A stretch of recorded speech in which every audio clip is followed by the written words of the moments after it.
Good evening, everyone. Woo! Who's excited? Who is excited? Thank you, Lee. I was getting a bit concerned that there was too many Furbies on the screen there. Thank you. How are we all doing? Who ended up getting front seat? Sarah? Yeah, she can clean it too. It's disgusting. But good evening / morning. 3 is a good amount. 3 is 3 too many. So, more D&D today, specifically more Alderloft Adventures. I got really good feedback from our session 0, and our 5 adventurers are ready to see how their apprenticeships went. So I think we probably shouldn't muck around too much, but why don't we go and say hello to everyone? Ooh, there we go. Well, nearly everyone. Nearly. Hi. Hi. Hello. Petition to have Jazz last. Yeah. Yeah, well, there's got to be a reveal, right? Jazz actually isn't in the call right now. That's actually just a photo. He's not actually in guest star right now. Oh yeah, cool. Stock photo, Jazz. Yeah. So let's go around the room then. Isaac, introduce Hi, yourself that's once me. more. I'm Isaac, also known as Rathian. I'm going to be playing Gimbal, the as of yet unknown gnome. Ooh. It's going to be interesting to see. I mean, you know, but Well, the audience doesn't know. Got to suspend disbelief a little bit. how exciting! And well, actually, I can do this. Hang on, wait. Ooh, there he is. There's Gimbal. Bam! Nice. Look how hot that man is. Gimbal! Bam. Yep. And to think he's only 18. Hit puberty really young. He's been working hard. Look at them wrinkles. Grays. Tell them those are very striking eyes though. Peer into your soul. Art capturing. We then have Mia. Hi, I'm Mia, or Mealy Mia, on Twitch, and I'm playing Nori, the very lovable, friendly Triton who is brand new to land. That's it. That's it. That's all anyone needs to know about Nori. Exactly. That's all that Nori can tell anyone about Nori is just she's Nori. That's all anyone knows. Nori. I'm Nori. Wait, I'm still And my playing. life is kind of crazy. It all started when my mom met my dad. Long story. Oh, jeez. If it was Gimbal, tell that story to be, it'd all be when my mum met most of the town, and then met my dad. Running joke there, guys. Running joke. One of them is my dad. One of them. Then we have Drac. Shut up, I had a mouthful of ice cream. I'm Drakai. I stream on Drakai TV. I also stream here. I'm playing an orc. He was a pit fighter. And his name is? Duke. And now he's this incredibly Orison. drunk man that, yeah, is Drunk for orc. some reason the most responsible out of the group. Yeah, listen, I don't know if these kids are going to rehabilitate Duke or like what's going to happen. Break him further. Yeah, we're going to find out. I mean, they can't send him to drink. He's already had that happen. Mm-hmm. It sends him to drink more. Then we have D playing. Hello. I am DCG playing our lovable little human Remva Younggood. Yeah, he's trying to get away from his dad's store, and his dad was a person at one time, I guess, that adventured Person. like so many others. Pretty sure he's still a person. He's still a person, but he's no longer the adventuring person. Very good. And we have Lau Craw. Hello, I'm Jazz Like Onion. I stream on the things, and as you can see, I am Lao. Oh my Oh god. Hello. I hate the Jesus fingers. Christ. It's Oh my god. Long fingers. this is great. Where did you get this from? I am cosplaying Lao today. Cersei's like, I'm out. I'm done. She just Yeah, wanders well, The off. next Cersei's victim. not having a good time. I'm fucking dying. But hang on, let me just. So it's just like, how do I eat this Oh my bird? god. Cersei's just like bird, but dad How- bird. Good. Oh my how god, eat she's bird? going crazy. Those fingers. I know the fingers are the worst. They're his feathers, thank you. They're my bird feather finger things. Oh, fuck. Disgusting. I keep rolling over my fucking tape here. Jesus. I just want to see Are we? Jazz stack it in that. Okay, first and foremost, can you see? Because you Second- kind of look like if Death was a crow. Yeah. Secondly, can you do that bird thing where you just twist your head all the way around? He just rotates. Oh my god! Yeah. Oh, So yes, I am God. playing Lao Crawl. I do have like a shiny eyeball. Oh god. I like how the headphones are on top. We don't know where I he's do- looking. I do have Wait. the headphones on the top Ah! over here as well. The fucking How did you search for this? I No, yeah. I just googled crow mask and this is what came up. Horrifying. Horrifying that someone's put in the time to fucking make that. What do you It's mean? actually Jesus. really good quality. It's like really nice soft fur. He I strokes clean himself. myself every morning. That's Okay. such a God. fucking sex mask right there. Correct. 100%. Ash has some very weird fantasies. I really want to see him like order pizza and go to the door and like Oh my God. What do you think I'm having for dinner? start. Wait, can we get a pecking at bird's the- eye view, please? Oh, you make it- What? oh, got him. I didn't hear what you said. He Oh, for can't fuck's hear. sake. This is going to be interesting. Everything I say, I need He to repeat misses like his 4 full times. apprenticeship. Yeah. Isn't there that don't birds have that weird hole in their like neck that's their ear? Mm-hmm. Mm-hmm. Sure. He didn't Maybe. hear that. For fuck's sake. Maybe, I'm not quite sure what he said. Oh god, what is he doing? I do have No. like Ooh. What? Ugh. My Is God, that there's a skin under there? neck. Ugh. Okay, come on. Okay, come on. Yeah, come on. We wanna Aiming eat- at him. Mhm. Wait, Like- he's looking through his beak. yes. How much did it set me back? Only like $20. You know- no Really? way. The worst part is I actually owned most of this before.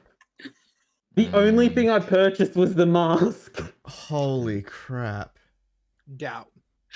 No, 100%, because I had the morph suit from my Oompa Loompa, and then I had this Mm, cape from when I played a Sith Lord. Nice. Interesting. I don't He know. still bought everything from his sex shop. Okay. Great. All right. So, I don't think we could top this. no, we're done now. Like this is it. Oh my God, he killed him. Lacro's dead. I'm fucking dying in there. Just like a real bird. Its head came off so easily. the fucking fingers still. Oh yeah, the fingers are like a separate thing. That's part of the morph suit. What was the morph suit originally for? An Oompa Loompa. You do realize that they're not like the thing of like nightmares, right? Slenderman, right? Yeah, well, I didn't know it had long fingers. The Oompa Loompa one was basically just so I could like have a darker chest and hands for like when I was wearing the rest of it. But then salad fingers over here. Yeah. You just please Yeah, go out and get a no. rusty spoon. Can we just move on? All right, shall we get started, everyone? Oh, I need my notes. Where's my notes? Where's my notes? Too far. Keep going. Okay. I'm gonna like put the mask on and off all night. By the way, it's too hot to stay on. That's fine. You can fiddle with your mask all you want. I like how he turned off his camera. Oh, So that the wasn't first- on purpose. He's pulling his cock out. He's pulling his cock out. Turn the But camera don't back on. record. That's the one. Okay. Oh, that's a strong drink. Another day dawns over Alderloft. As the sun rises, so does a flag above the keep. The flag is the national symbol of Alderloft, I guess. It's a white flag with a red starburst on it, with a seagull, wings spread. I hate that. Did you say white starburst? Red starburst. Oh. Wait, so what's the base of the flag? So it's white flag, White. Oh, thank you. red starburst, seagull in the middle, arms spread out. Chicken. Starburst. He's not even here. Yeah, I know. But there you go. Hey, look. Seagull. Seagull. Seagull. Fuck you, Arm Kyrie. wings out. Okay. Got it. Oh my god, that is the As creepiest thing Sith will- Some bird somewhere off in the distance crows half the town awake. Wow, craw! Wow, craw! Gimbal, you Hi. awake. Are you awake? Am I? Presumably, I'm at home. You are at home. So Gimbal gets out of bed and heads down into the workshop, ready for another day working on his contraptions. Your father is waiting for you at the base of the stairs. Morning, Dad. How are you? You were out late again last night. Oh, Yeah. Yes, Dad. I was just out with a friend. You understand how important this business is to the family. Yes, absolutely. But I was getting my work done. Everything's up to date. Everything's on track. I can't have you dozing off during the day. If we don't make enough money, how are we going to survive? I'm sorry, Father. You're right. I'll get back to work. Gimbal kind of looks down at the ground and starts walking off towards the workshop. So you head to your workshop. Are you still working on that engine that you were and have been for a while? Yeah, so Gimbal's still working on the cooking machine that the halfling ordered from him. How far are we away from making that, do you think? Is it something that you're close to finishing off? I'd say very close. It's been 6 months now, so it's almost finished. It hasn't quite been 6 months. You're towards the end of your apprenticeship. It's been 4 months since the last session. Oh, okay. I would say, yeah, You're a in few, the midst of your apprenticeship at the moment. few days away from completing. Excellent. So you look down at this thing, and the more you look at it, the more your mind starts slipping, thinking of other things. Thinking of fire, the noise, the clang of a hammer against an anvil.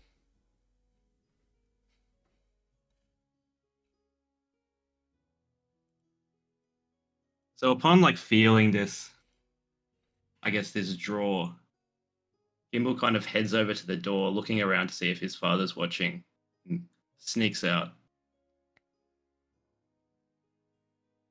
Can I get a stealth roll? Sure.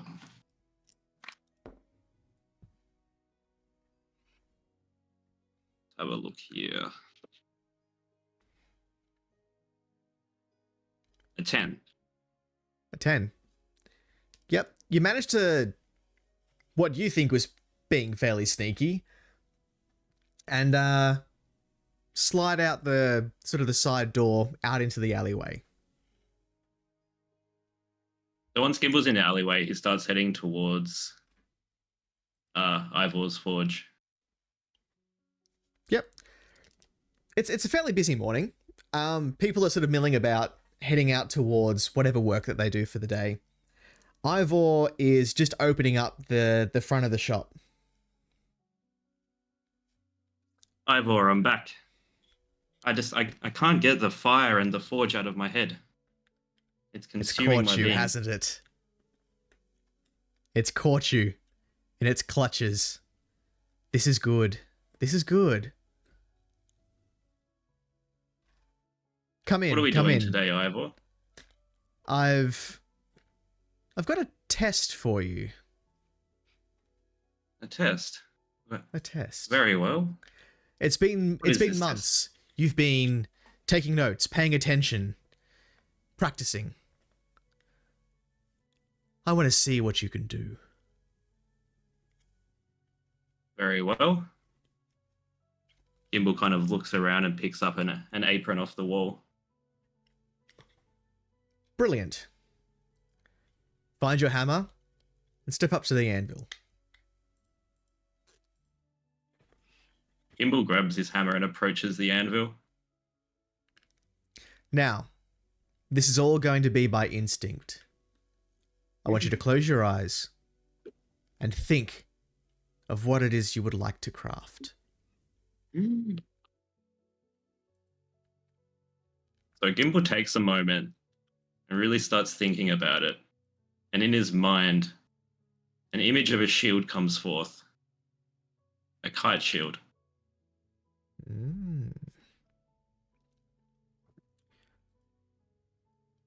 Have you got it, lad? I've got it. I can picture it. Very well. Choose your metal. Gimbal looks around and pulls a bar of steel from beside the forge and places it into the embers. Good, good. Now, what's next? So Gimbal waits a moment for the metal to heat up, removes the steel rod from the fire, places it onto the anvil and swings his hammer. The same noise that you've been hearing for the last few months rings out as you strike that metal bar with a hammer against the anvil. Tink, tink, tink. As he The metal strikes bar- it, he... Sorry, go on. Sorry. I was just going to say, as he strikes it, he kind of feels like this warmth embrace him. This, I guess, satisfaction, this passion. Yes, more. Back in the fire. Gimbal places the rod back into the embers, slowly turning it in the heat to evenly heat it up. It takes you another good few hours to gradually hammer out this bar of metal into what resembles what would normally be a smaller kite shield, but it feels just the right size for you. As you're hammering this out, you're feeling the heat, the hammer against the steel. As it's finally taking shape, an image comes into your head. A need that you have to imprint something on the front of this shield. What comes to mind? So all of a sudden, Gimbal gets this image of a cog in his head. This overwhelming desire to, I guess, imprint this image of a cog into the shield comes over Gimbal, and he starts to adorn this shield with a cog. Ivor's standing back, but he's got a massive smile on his face as he watches you work. So once Gimbal's finished, he kind of looks over at Ivor and ushers him over. Come and have a look at this. What do you think of this, Ivor? Ivor kind of grabs a pair of tongs and lifts the shield as it's still warm. Aye, lad. You've done well. You've done very well. It's beautiful. You're a true crafter.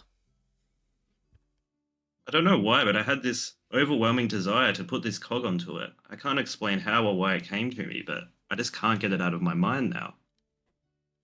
Can you give me a religion roll? Sure.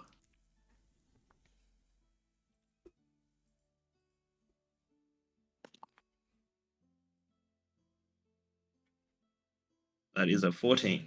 14. The symbol that you've put onto the front of the shield, it's still a little bit crude, but you can definitely tell that it is the symbol of Gond, the god of the craft. Interesting. Gond, I've heard this name before. Ivor, what can you tell me about Gond? Gond is the god that we follow, the god that gives material, like you see before you, life through your hands. Here we do Gond's work. He kind of just sort of stops and stares at you for a second. I think it's time. And he walks over to his workshop bench and pulls a small drawer that's kind of hidden below the tabletop. And out of it he pulls a wooden box with the exact same symbol as what you put onto the shield on top of it. He slides it across, and then he slides across a small stool for you to stand up on so you can see on top of the table. So Gimbal steps up on the stool and opens the box. Oh my, this is beautiful. Within the box is a smith's hammer, inlaid with gold, and on the face of it is the same symbol. This was given to me by my master. He said that I would not be able to use it, but I may know someone who will. I believe now is the time. Time for what? A confused look kind of comes over Gimbal's face.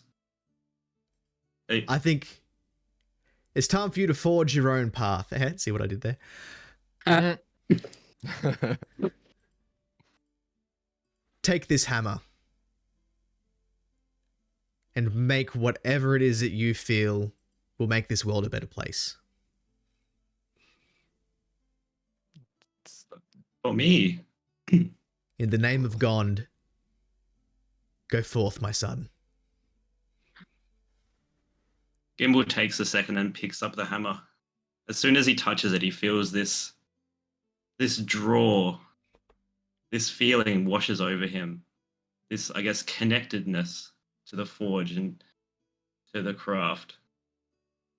Oh my, it's beautiful. What a magnificent piece of work. I'll do you proud, Ivor. I'll create something magnificent. You are always welcome back, son. But go forth. Gimbal takes the hammer over to the forge again and picks up another rod of steel and places it into the embers. Oh, more? So he takes the heated metal bar out and places it on the anvil and swings his hammer, creating what looks to be chain links. Can I get a religion roll followed by an arcana roll? Yep. So religion 19. Arcana 9. Shame. That's okay. So you feel really connected with this hammer, that it's meant to be in your hand. It feels right. You feel as though you can do a lot with this. This metal that you have, though, it's not of a standard that this hammer craves. You can make something with this, but it is not going to be something to satisfy you. So upon realizing this, Gimbal kind of calls out to Ivor again. Ivor, do you have any better metals around here? This just isn't doing it for me. Something's off. Lad, I am but a humble smith. Steel is all I have. This is a big world, though. There's a lot of strange and wonderful material out there for you to make something amazing. So excitedly, Gimbal kind of stands up from the forge. Ivor, is it alright if I leave? I feel like I need to find something better for this. There must be some better metal in Alderloft. Of course, my boy. You're always welcome back here. Thank you, Ivor. Thank you for everything. And Gimbal kind of starts waddling out of the store. So you can add And to he your waddled away. list. You've now got an item called the Hammer of Gond. That sounds like Grond from Lord of the Rings. There's actually a thing or I don't know what the right word is, called the Hammer of God. So I'm just doing like a little bit of a play on that. Ah. There's a book as well. Cool. And so you'll head off from there. Yep. So the next couple of months, you're kind of just experimenting with different things. How does the hammer react to particular metals? You struggle to find anything that kind of scratches that itch that you've got for creating. You've made yourself, a set of armor, this brilliant shield that just, as lovely as it is, just isn't good enough. You want more. You want to explore. You feel this deep need to leave Alderloft and find something that makes you and this hammer feel good.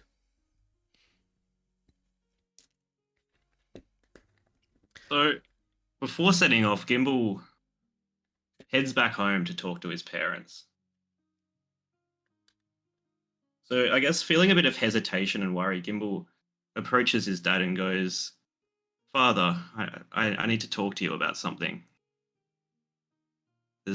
Something's happened to me."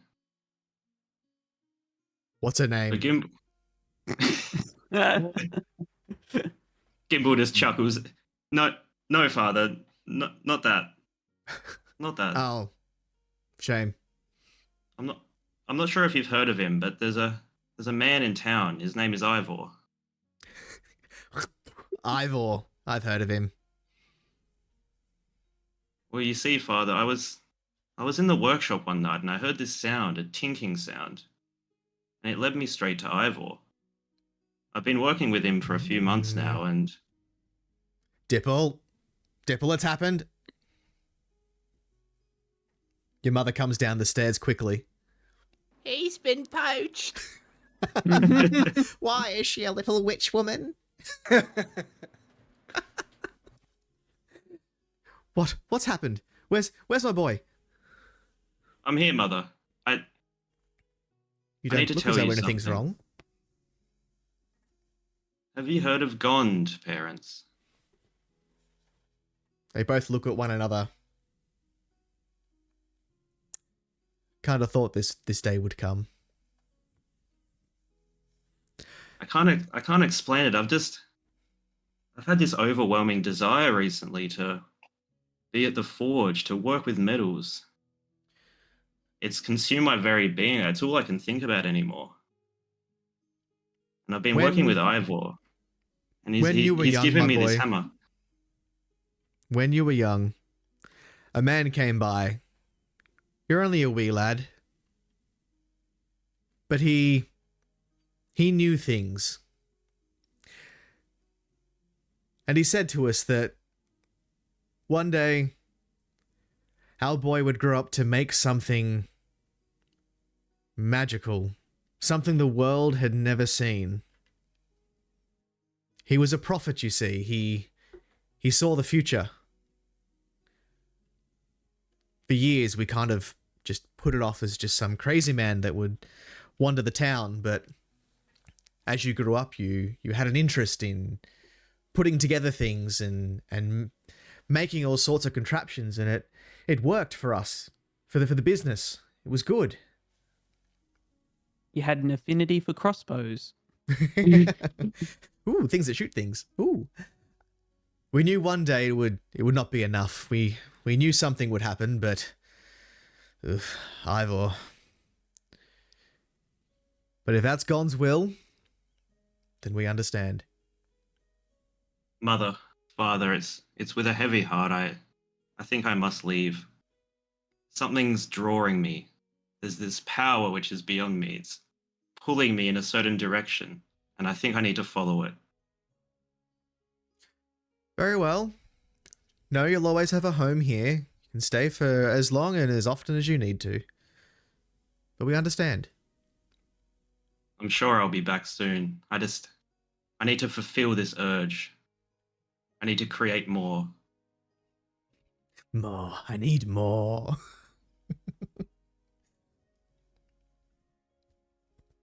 Very well. No. When you're leaving? Get out. We need to rent the room out. Finally, me and your father can fuck loudly. Oh God, Jesus. She is a whore. Me and your father's. God. Stop. Very well, Mum. Pause. Oh, That ruining you- this tender moment between the family. Oh, good on yous.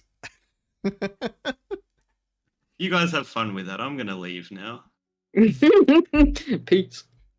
And thankfully, I'm gone. Bye. Peace out. Never want to hear that again. Ooh. Again. Awesome. Oh, no. And that is your 6-month apprenticeship complete, Gimbal. Congrats. Hey. Does he get a certificate? He is now a man of God. Because it was only 6 months, it's only a set 2. Yeah. Ah. Pre-apprenticeship course completed. Knock off 6 months of your full apprenticeship. Oh. Excellent. So I guess we can now reveal, Gimbal, what are you? Gimbal is a Forge Domain cleric. Yes. Very, very exciting. I think Forged Domain clerics are amazing. I'm super excited to play it. Seems like it's going to be super fun. Strawberry's like, woo, I guess Yeah, I that was gonna say won." Strawberry's gonna be like That's one? crossing through Yeah. their D&D bingo. I knew it. All right. Next we have Remba. Wee. Okay. Remva, you're walking through the street. Eliana is a few steps ahead of you. Mm-hmm. Fledgling, God dang Fledgling, you. catch up. Come here. Hey, yo. We need to talk. Yes. You're having issues. With what? I feel your confidence is lacking. What makes you say that? You were yet to stand up in front of crowd. You must perform. You must show the world what it is you can do. Come. But- let me show you. Let me okay. show you. Yeah. As you kind of walking sort of down the main street, you actually give me a perception roll. Fuck my dice. Oh my god. Sorry, but okay, hang on. Perception.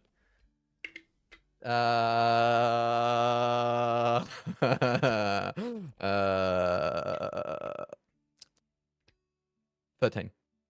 13. 13. You're walking past, I'll say middle-aged elf man. When I say middle-aged, he's old and grey, middle-aged for an elf, you know. And Eliana kind of like just pushes past him. Excuse me, sir.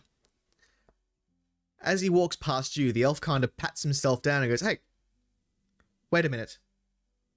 I've lost something. And Eliana just drops into your hand a small coin purse. I look down at the purse and look back up at Eliana. What? You see, you need the confidence to take what you want. What you need. But do I need this? You may. Will.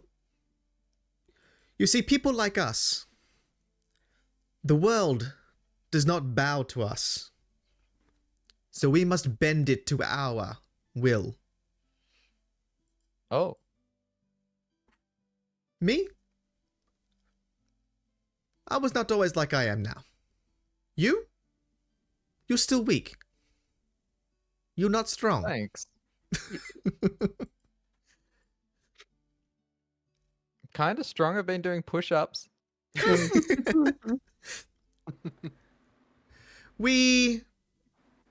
You and I, we either make money like that, or, and as she's saying that, you walk up to the entrance to another tavern.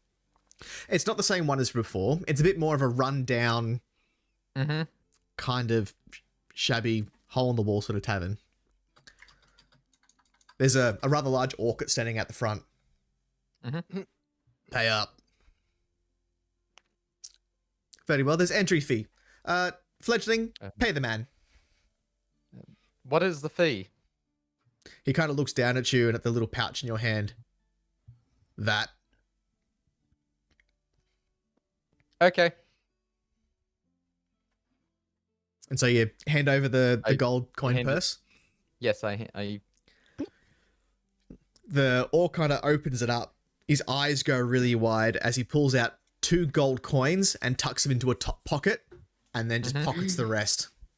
You may go in. Eliana kind of opens the door and sort of flourishes in to allow you to go in first. I walk in and look back at the orc and head in, turn my head and keep going. Inside the tavern is probably about 5 full tables of dwarves. This is a mining tavern, so all the dwarves from the mines come here for their midday meals. So the place is packed. Can I roll perception to see if I recognize any of them? You may. Nat 14. And it's just a 14 because I'm not proficient. So, looking around the room, they're dwarves. Some of them look a bit older than the others. You kind of think, oh, he could be the same one. Yeah, they kind of just all look the same. Oof, Oh. ugh, I didn't say that. Jesus. No, shut up. No. Oh, yeah, you know what I mean? They're the short men with beards. Oh, fuck. Eliana kind of looks down at him and you'll need to work on your words. Yes. These men, they do not matter. What matters is what's in their pockets. Oh. She walks past the bar and picks up a tankard that's just sitting on the bench. This is mine. And she continues to walk, and the barman's kind of like, and just leaves it. She walks to the front of the room, where there's a small stage. She drains the tankard, thuds it into your chest. Hold. I hold it. How much is left? It's empty. She drained Oh. it. Yes. She stands Okay, up I'm on the stage Mhm. and waits. And waits. Everyone's still talking in the room. You can see that she's getting visibly upset. Very well. She claps her hands above her head and a thunderous clap happens, like thunder. The whole room goes silent. And all turn towards where the noise came from. There at the front of the room is Eliana, and a small boy standing off to the side holding an empty tankard of beer. I'm not that small. I'm taller than them. Oof. That is better. Very well. She breathes in deep.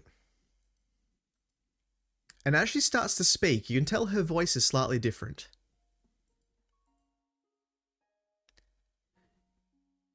In the realm of Tarren Fields, where legends birth their might, a cataclysmic clash unfurled, a battle to decide the night. With fiery eyes ablaze, the orcish hordes did stand, and humans stood with courage, swords raised in their hand. Grakthar, the fearsome orcish chief, a titan of renown, his name resounded through the winds, his prowess known in every town.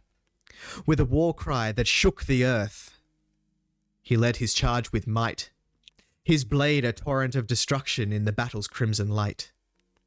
Yet cross the field, noble knight, Sir Bran stood tall, in gleaming armour clad he answered valour's ancient call. He bore the weight of honour with each defiant stride, he channeled every ounce of strength to turn that battle's tide. The ground trembled beneath their feet, as the forces clashed and roared, like gods upon the battlefield their destinies were poured.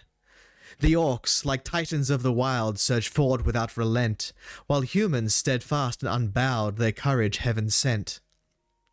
The sun surrendered to the moon, the stars adorned the sky, as the battle reached its zenith, warriors refusing to comply. With valour and ferocity the orcs began to rise, their unity and savage might became the fateful prize. Yet Bran, the noble knight, refused to bow or yield. He rallied those who fought beside, their hearts an iron shield.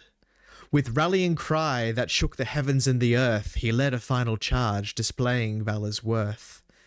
In the realm of Tarren Fields, where destiny held sway, the orcs emerged victorious on that fateful bloody day.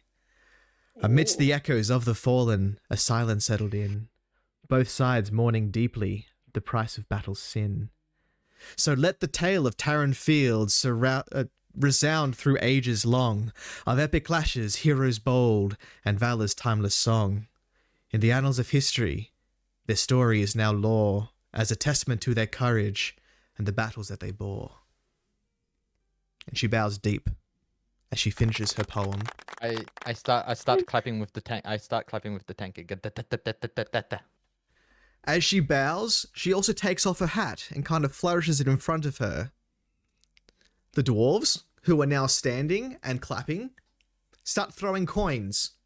And somehow, and you don't think that this is the dwarves that are doing this, but they all land, without fail, into her hat. As the coins finish flowing, she stands off the stage. And as she walks over to Remvar, she leans down beside him. Now, it is your turn. And you feel this weird sort of warmth sort of go through you as she says, "Be spectacular." I feel imbued with confidence. She gives you a I little tap hand- on the bum as she goes up. Yeah, I hand the tankard back to her to get it out of my hands. I go up onto the stage. I'm going to roll here to see if to see how well I'm gonna do this. Oh. Are they looking at me? All the dwarves are watching you. Can I get another Okay. perception roll? Okay. So, do you want to know what my performance roll was just then? Remember it, but go the perception roll Okay. first. Yeah. Perception roll. Nat 14. Like 14. 14. Yep. Mhm. Front Okay. and center. You notice someone very familiar. Mm. An old dwarf Mm. who all of a sudden, who was very happy to see this young pretty lady serenading specifically him, now notices who it is that's taking the stage. He crosses his arms and sits back down. Go on, boy. Beneath the moon, a fiery gaze, a dragon soars through night's haze. Heroes gather, hearts ignite, to face the beast in epic fight. Swords clash with scales and thunderous roar, as flames and valor seek to score. With courage vast, they stand as one against the foe till battle's done. In triumph's light, the dragon falls, a tale of valor within their halls. Through courage, strength, they found their way in our realm where legends sway.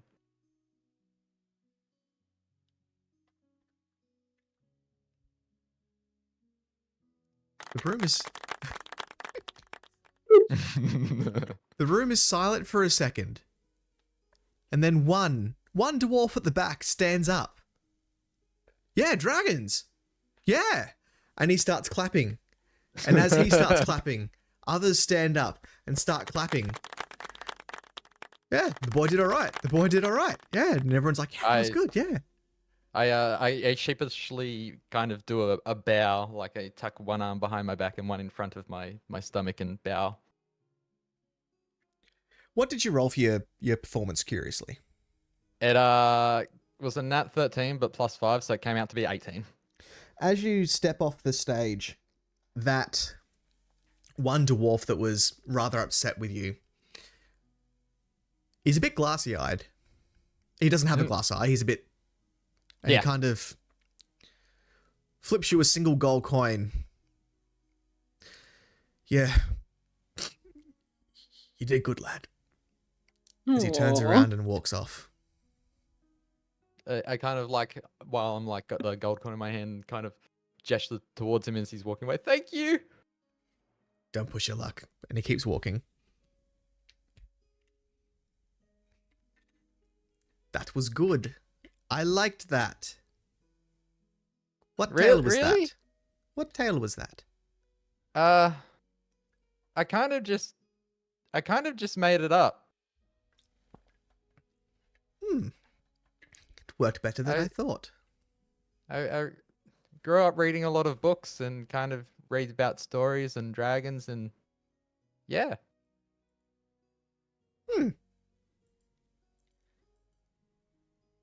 You're going to do all right. Come. Oh. Let us drink. It has to be evening somewhere, right? It's Just midday. curious. I was gonna say yeah. I'm kind of like looking around and just okay. Yep. Off to drinks.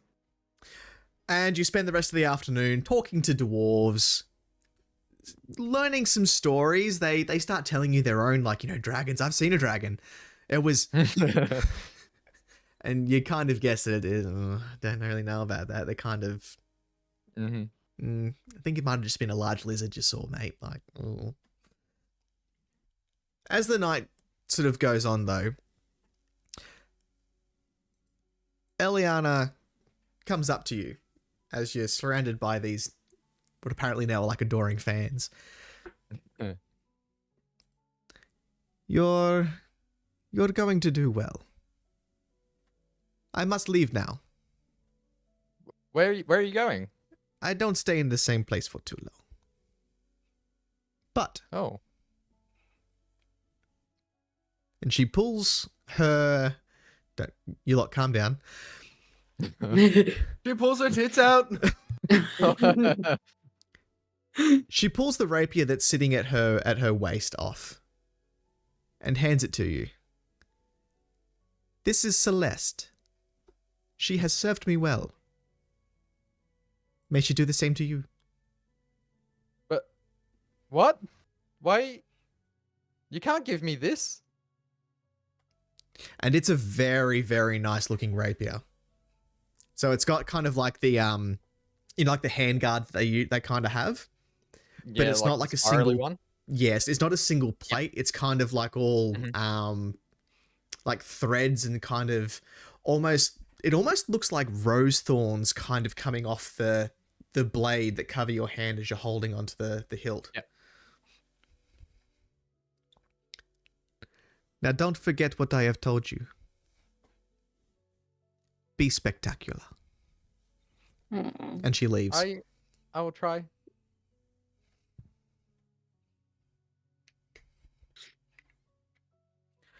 Now, Remva. Mhm. What are you? Remva is a bard. Oh my of god. course. Really? He's a bard. Whoa! No way. Strawberry's like, got another one. Am I saying the college? I mean, you can, but you don't technically have it yet until Okay. Later. Don't worry. Forget about it. Yep, I know. Good, I said Yeah, anything. rubbish.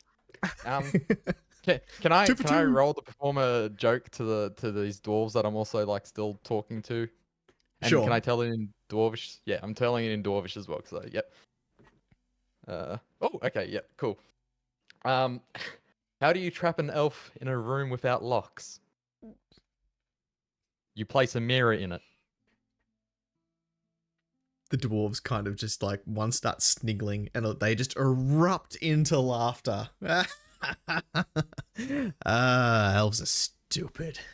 Oh right, I get it. For fuck's sake. Ah, get this man another ale. He's deserved it. Yeah. This will be about your 4th or 5th, and these are dwarves jails. These are big boys. Mm-hmm. You don't Me wake up very too. well the next morning. Just a heads up. I was gonna say, do you want me to roll? I'm gonna. Well, no, I do not. I do not wake up well. Nice. All right. After Remva, we have. What have we clipped? You ate the cat. Oh. Oh, he was eating the He cat. ate the cat. I was getting so distracted by that as you were speaking to me. I was just watching Cersei being pecked by this beak, and I'm just looking at it, hyper focused on it. I'm just like, I don't know what this man is saying. He's trying to talk to me about a sword, and I'm just seeing this bird. Cat. Yeah, as I was doing mine, I was just watching Jazz. It was so hard to concentrate. I'm sorry. He's embodying the bird. So next we have Nori. Yeah. Yes, queen. Sorry, No, you're not. you're right. Sorry, not sorry. Okay. So, Nori. Yeah. It's been a good 4.5 to 5 months. Minutes. You've learnt some stuff, but you're kind of not really... You're not really feeling that you're learning a lot. Shrike, he takes you places. He gives you a bow. He's told you to shoot a few things. Taught you what mushrooms you can eat out in the forest. Let's go. That's relevant at the moment. Mushrooms. That's the only thing I wanted.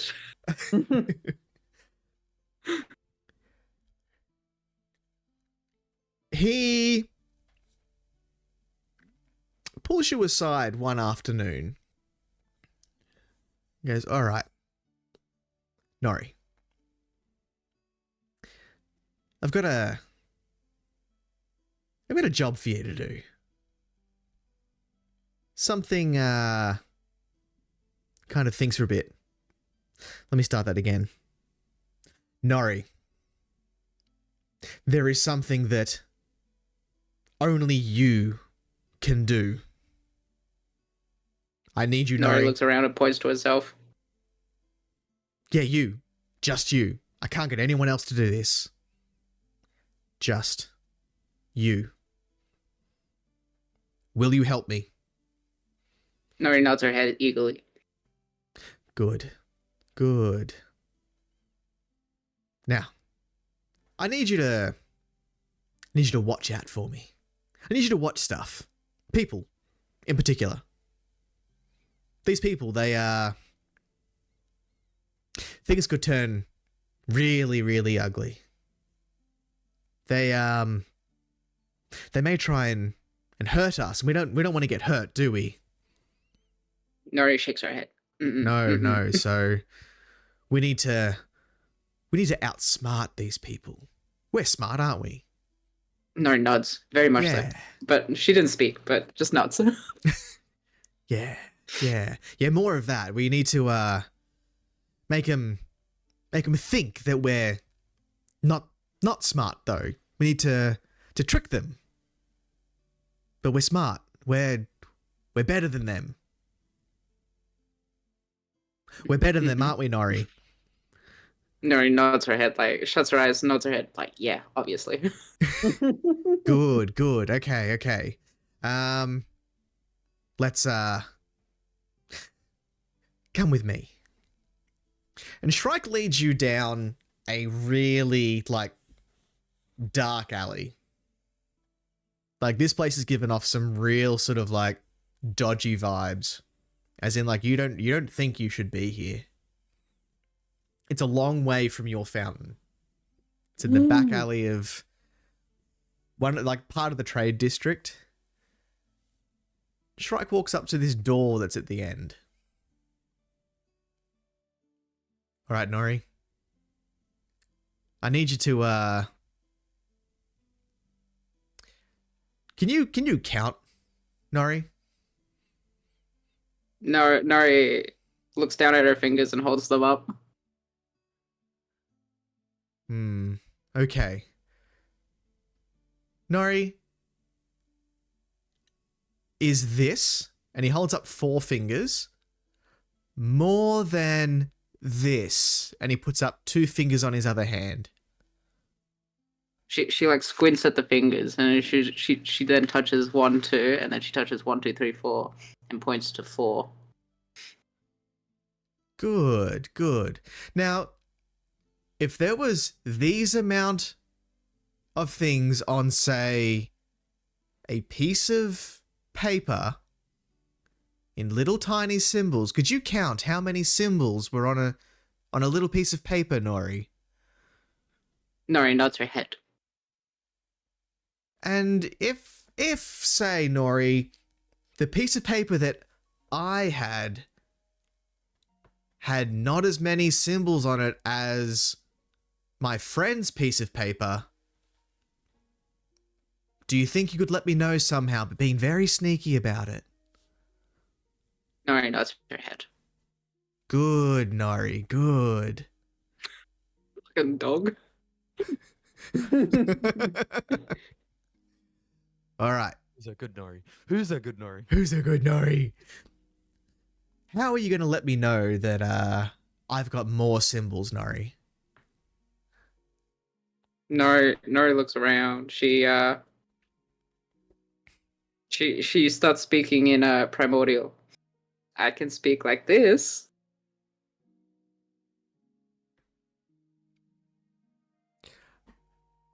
I barely understood that. Nori nods. Good.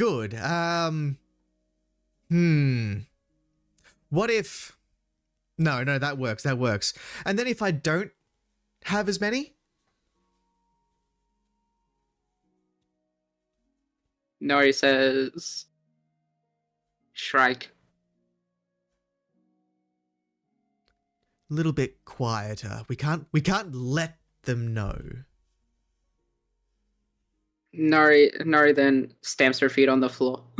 There we go. That's what. Yes. Good. Okay.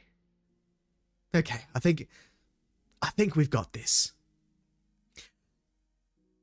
So he then walks up to the door and like makes like a series of knocks and scratches until someone comes to the door.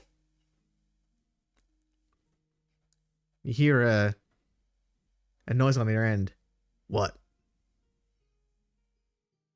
I'm me and my student here. We're here for the game. Password.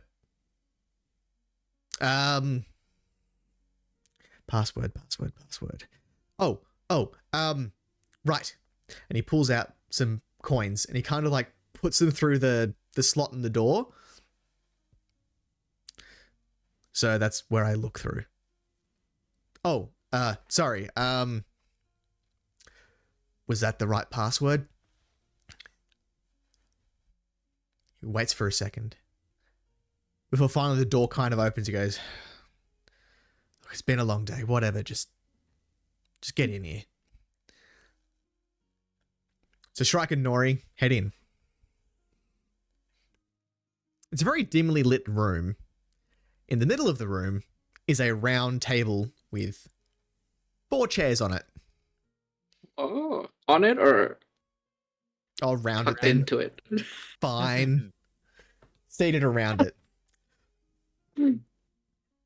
There's a Goliath, a gnome, and a halfling seated in 3 of the chairs. There is 1 chair empty. Student, if you just want to stand off to the side for me. I've got some business to attend to. Now, remember what we spoke about? I need you to stand there and he kind of winks. Be quiet. Nori nods her head very slowly, winking back. Hey, Shrike, I think your student's got something caught in her eye. God, Why is this other person like a 1920s mobster? Hey, what you talking about? hey, gotta sleep with the fishes. I don't know, because that's just the voice I went with. God damn it. Sleep with the Nori. I'm walking here. I'm walking here. Yeah, he's related to the cook that we had at the other. Mm-hmm. The Italian restaurant. Boston cook. Yeah. So Shrike sits down and puts a large bag of coins on the table. They are each dealt 1 card. And they hold the card to their forehead.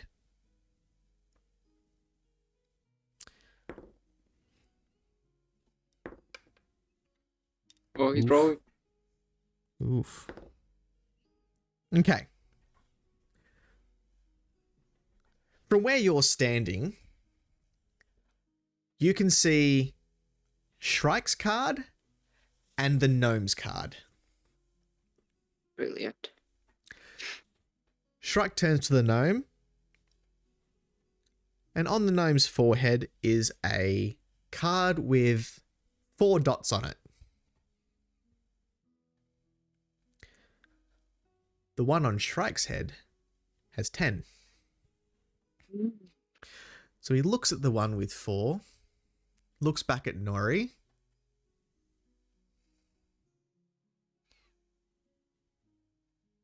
I've already forgotten the fucking code. We're smart, okay. aren't we, Nori? We're smart, yeah. Very smart. Oh shit. No, Nori just stares for a second. Nori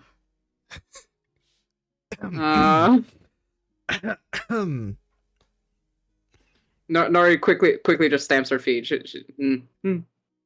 Wait, no, Nori quickly stamps her feet and speaks primordial at the same time. Oh shit. Shrike immediately starts sweating. Nori just stops stamping and speaks primordial.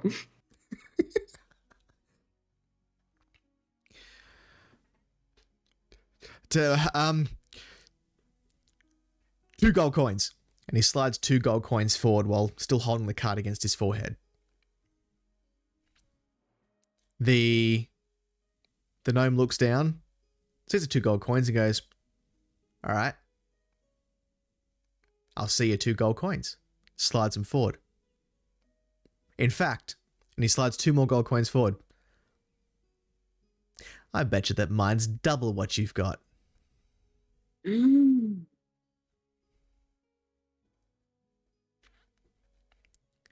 Shrike looks over at Nori. Kind of a bit wide-eyed, kind of like, help me out here. Nori starts speaking primordial. He is bluffing.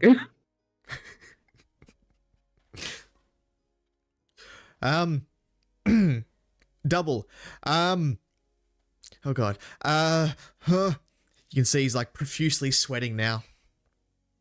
And he slides 2 more coins. Fine. I see that. He kind of looks at Nori.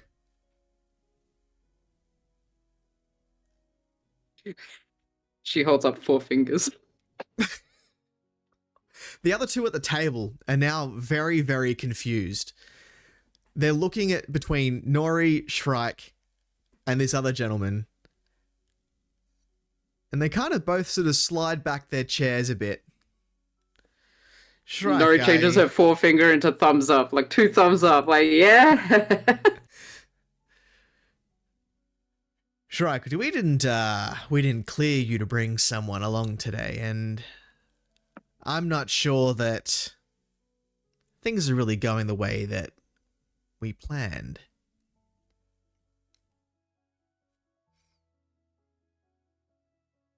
Nori stamps her feet. Shrike kind of just goes, look, I'm going to be honest here and say that, I thought this was going to make me a quick buck. But, turns out that I don't think it will. And he, from inside his cloak, he pulls like a dagger and throws it up into the light fixture that's sort of making everything dimly lit, and breaks it. The room is completely dark.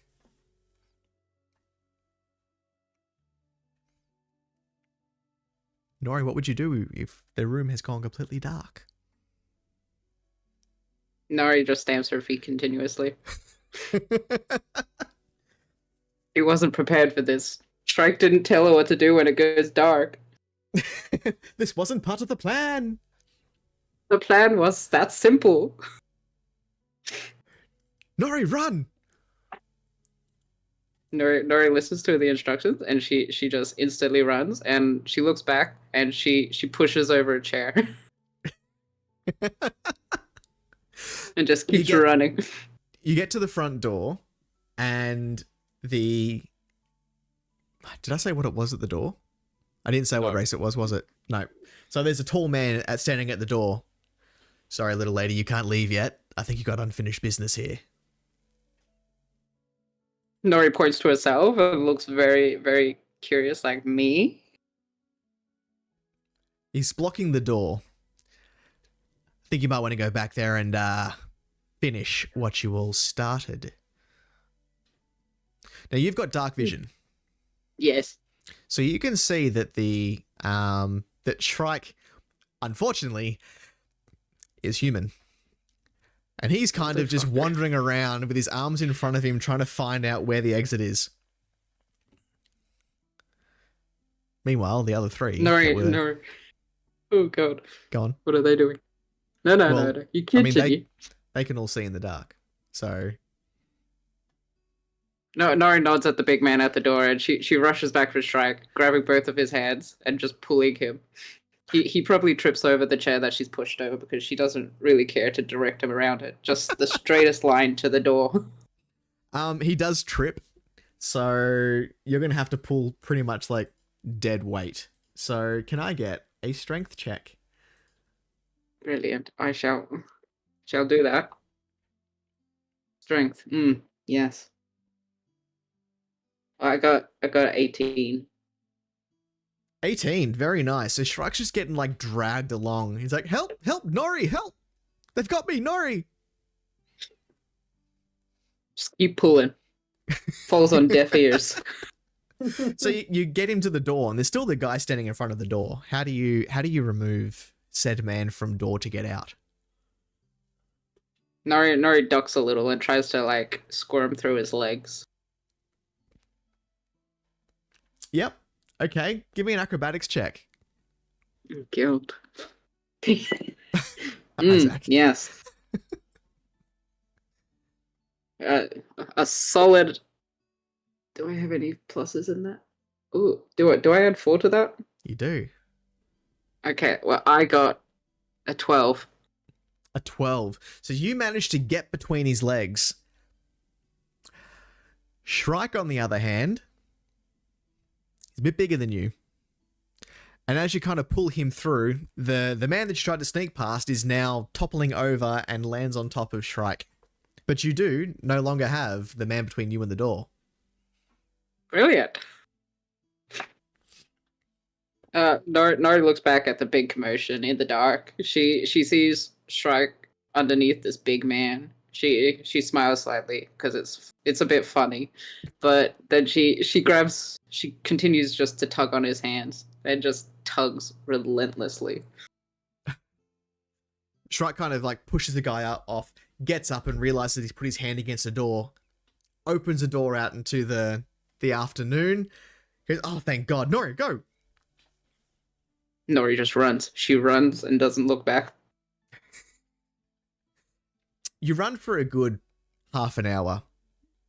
Jesus. Yeah, you're running.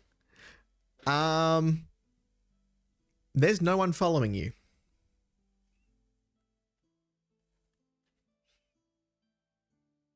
Hooray!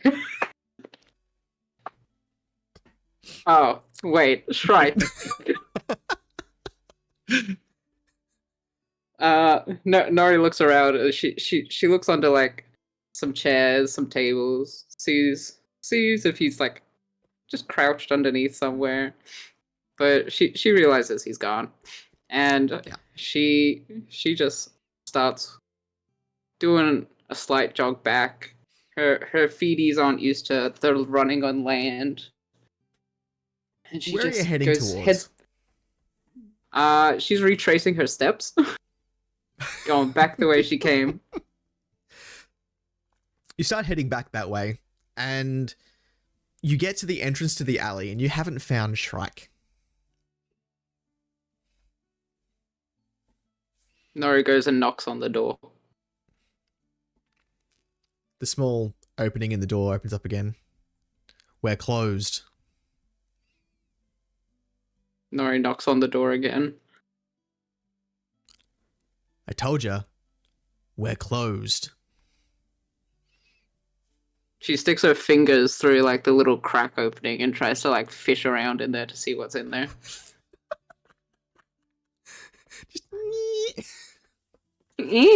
Just stop it. What it? God's sake. And he opens the door up. It's you. Nori waves a little, puts her hands on her chest. Nori. And then tries to peek over the big man's shoulder to see if Shrike's behind him. It's very dark in there. Because you're kind of in the light looking into the dark, your dark vision doesn't exactly work like that. So you can't really see inside, but the man kind of goes, "You're not the smartest, are you?" as he starts reaching towards you. Nori slaps his hand out of the way and just tries to walk inside. He goes to grapple you.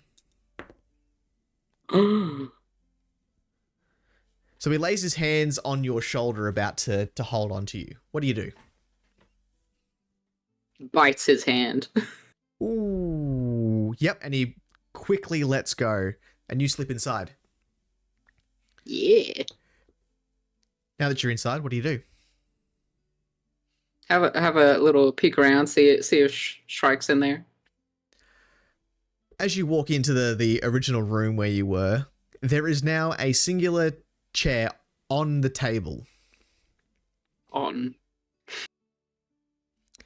Seated in that chair is Shrike. Can I get a perception roll, please? Perception. I got an 11. An 11. He is seated on that chair. Doesn't seem to be moving too much, though.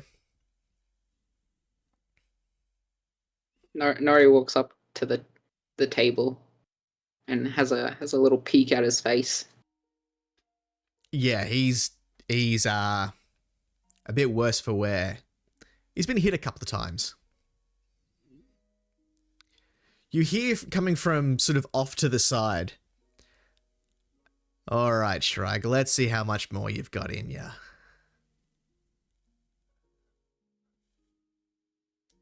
No, Nori jumps on the table and like bares her teeth at these people, standing in between Shrike and them. Grr, my master. Barf, barf. Well, so you've come back for him, have ya? And all three of them pulled small crossbows. Didn't think you'd be that stupid. Nori debates a little shit, and then she nods her head. Mm-hmm. You've got all your gear, by the way. I just want to point that out. Okay, thank God. I thought I was gearless. No, you have all your stuff. Okay, but then Nori goes to like reach on her, like pull her longbow off her back. Yep. Give me an initiative roll. Let's actually do something here. Oh, boy. Ah, fuck! I don't want to die today. 10. Cool. Okay. They do like the typical like mobster thing where they like kick a table over and kind of like hide behind it and fire off a shot at you. And completely miss. Oh, thank Completely fuck. miss. And completely miss. Let's go, baby. What do you do? Nori would like to.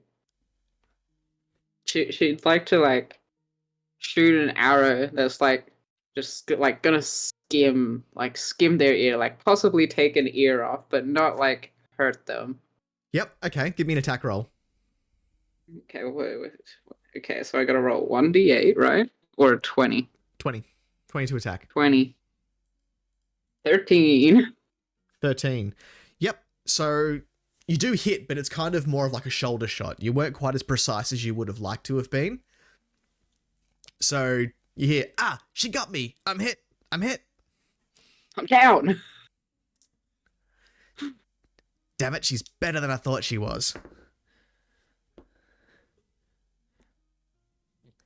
A crossbow bolt. Oh, look, D's actually a person. Yes, I am. Yes, I am. A crossbow And bolt now graces you go. across the arm. And another one plants itself in the shoulder of Shrike. As you hear this,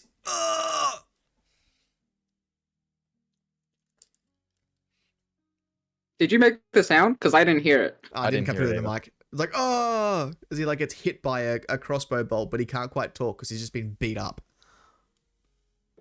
No, Nori looks back at Shrike and then back at the men.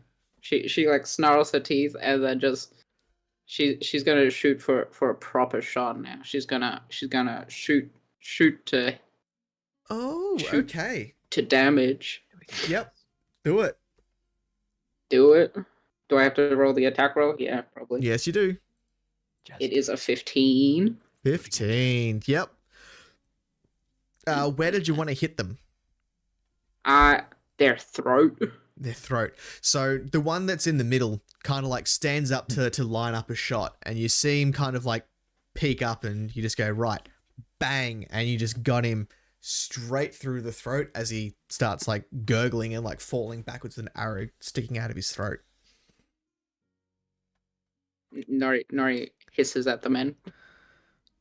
Fall back, as I kind of like let off another couple of shots as they're dragging their friend sort of out to the back room. He's not worth it.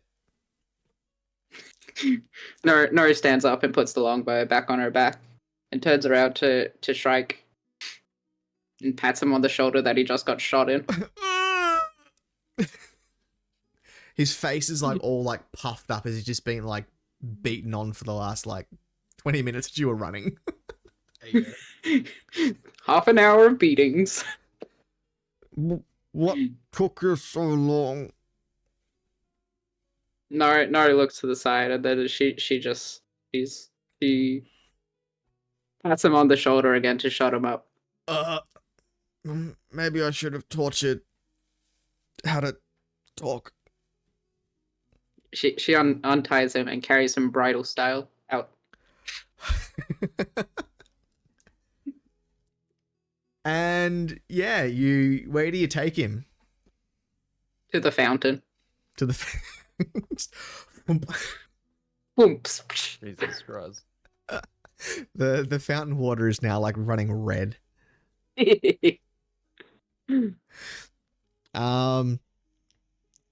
So given another like week of like recovery, Shrike it finally decides to kind of take this a bit more seriously, considering you like saved his life, and begins teaching you some common speak and like written characters. So you're starting to get a little bit more knowledge behind you on some words. So I'll let you sort of decide how much Nori kind of learns in the time that she's with Shrike.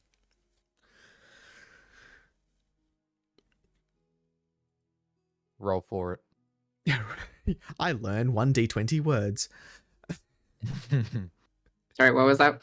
No, roll for it. If you roll low, it's just like fuck all. I learned I got a 5. Whatever that equates to, you learn that much common. Brilliant. Basically, you know how to say hello, goodbye, and for some reason, Where I is like the toilet? Move, Isn't that something you bitch! normally learn? You for some reason you for some reason learn how to say I liked the chicken. Yeah. I like the chicken. No. Lau's a crow. I like the chicken. No, yep. Oh, Please just refer to him as a chicken from now on. The next morning, you wake up and Shrike is gone. However, left behind is the satchel bag that he carries around with him everywhere, with a little note on the front.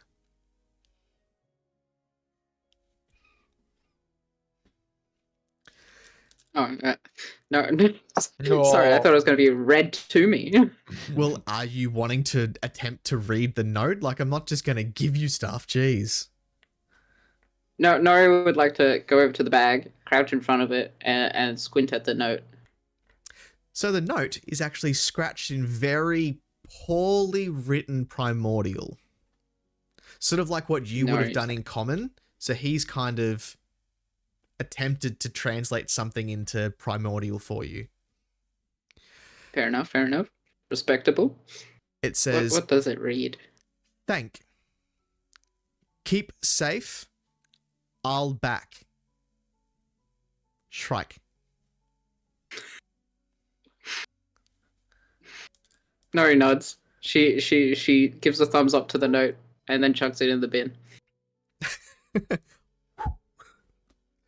See ya. So, the satchel Very bag that you've got, it's pretty heavy. And it's kind of tied up. So the lid? I don't know, what do you call the opening of a bag? The zip. It's not zipped. But like the flap on top of the satchel bag is kind of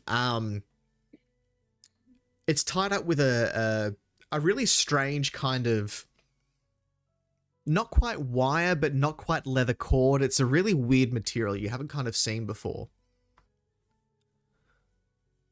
Do you want to try and open it? Nari tries to open it. And if she can't open it, she tries to bite it. So, give me a sleight of hand check. I shall do that.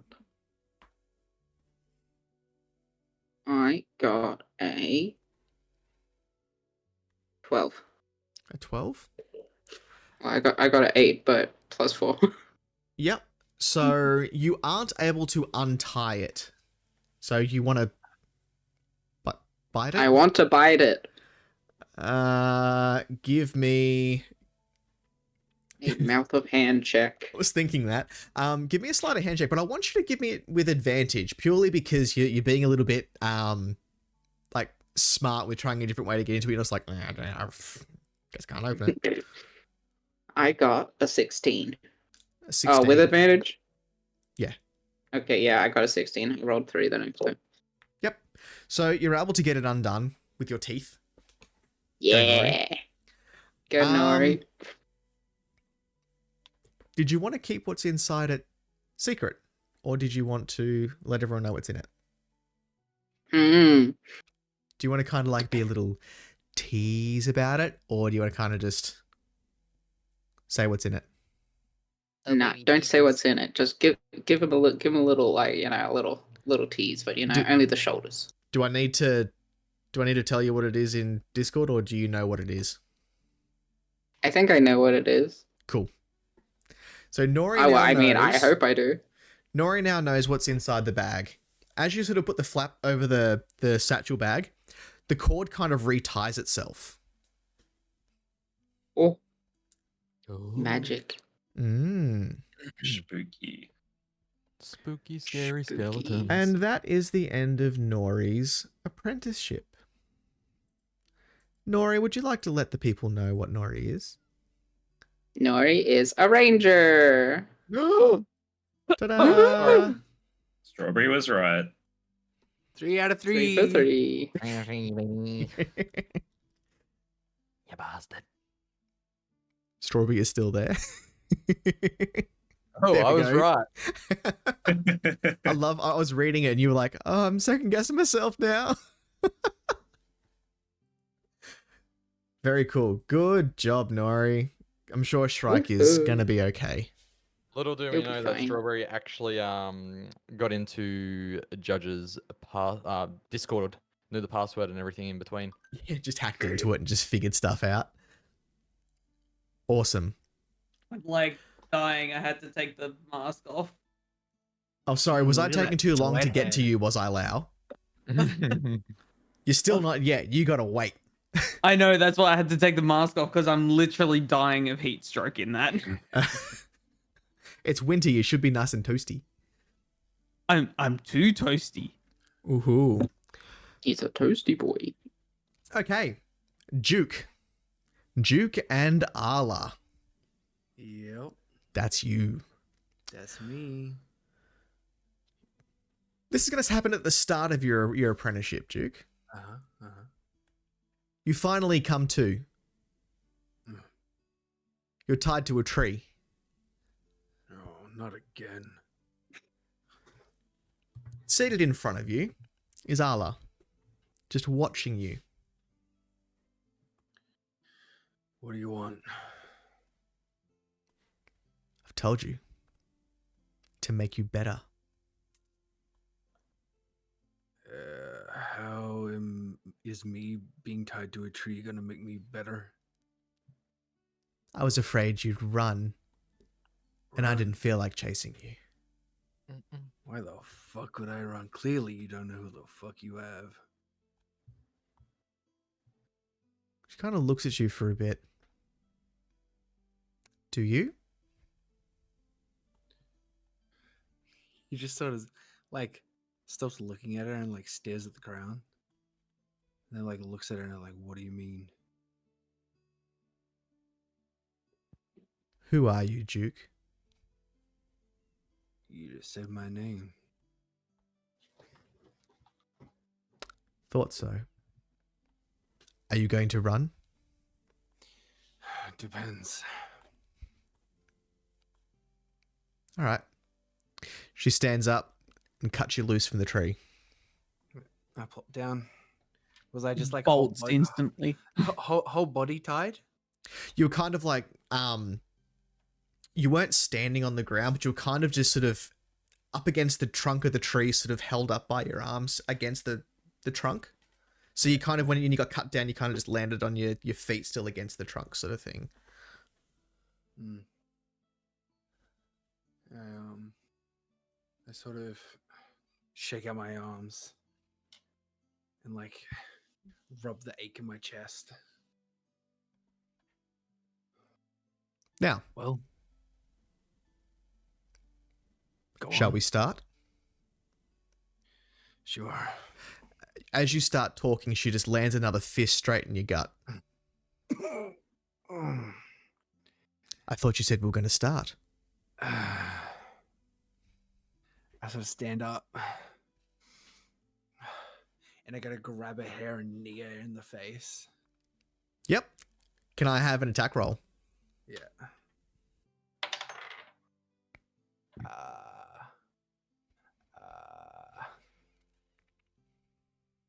14.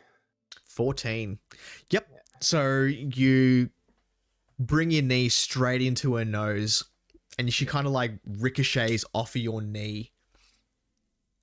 Oh, this is going to be fun. And she kind of like roundhouse kicks you in the side of the head.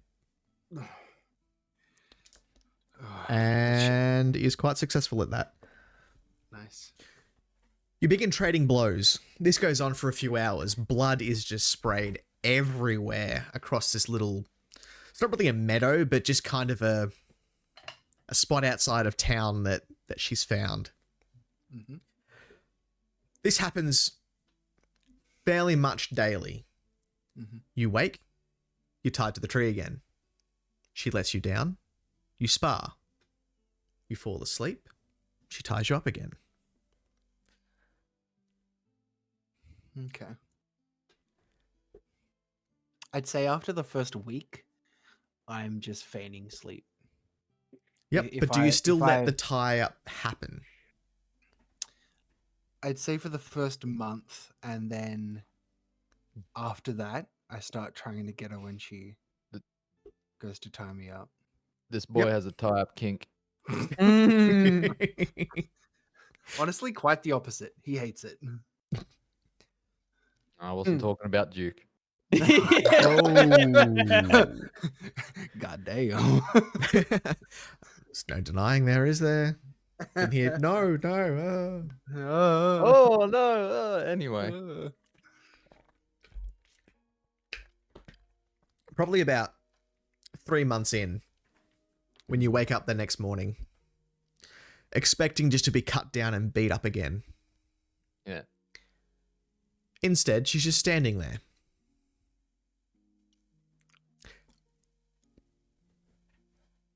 Do you know who I am?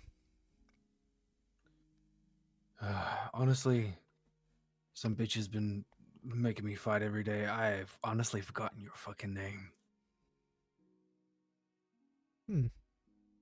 Interesting. Do you remember the first time we met? Or have I beaten that out of you? It was that night some thieves rocked up to the town. Fucking Alderloft, I think the name was. Do you remember what I said as I dragged you off? Yes, something about making me better. Mm-hmm. Do you remember in the name of who? No. The Viatar, the goddess of pain. Oh, God. Are you a cultist? I'm someone who relishes and is very good at causing pain and bringing justice to those who have done something wrong.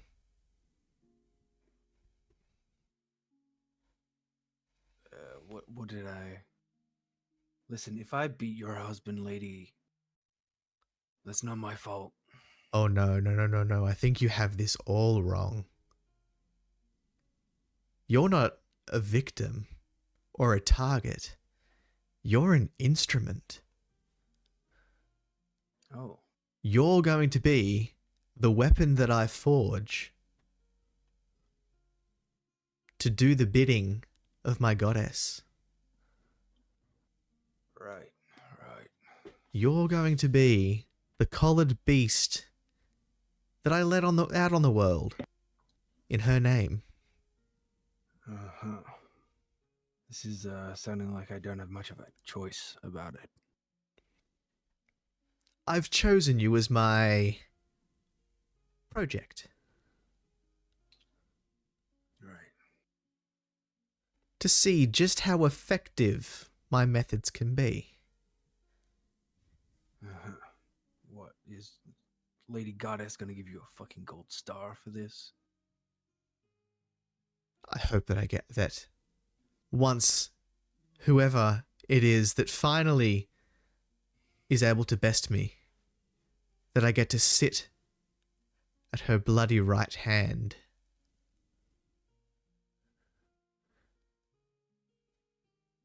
Right.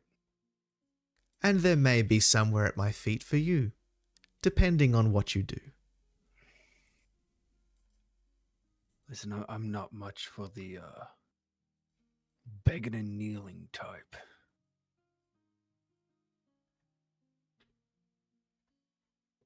You may be.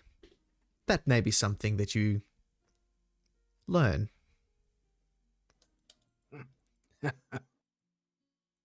Sure. Now, shall we continue? She cuts you down yet again. Yeah. This happens again for another week. Mm-hmm.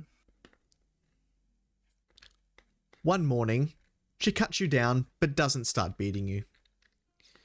Instead, we have a job. Mm. I wish to test how much you have grown, learnt, been tempered. Follow me. And she just turns around and starts walking off. Yeah, I follow. She kind of, as she's walking, she sort of throws a bit of paper in the air and kind of drifts down to where you are. Yeah, I catch it.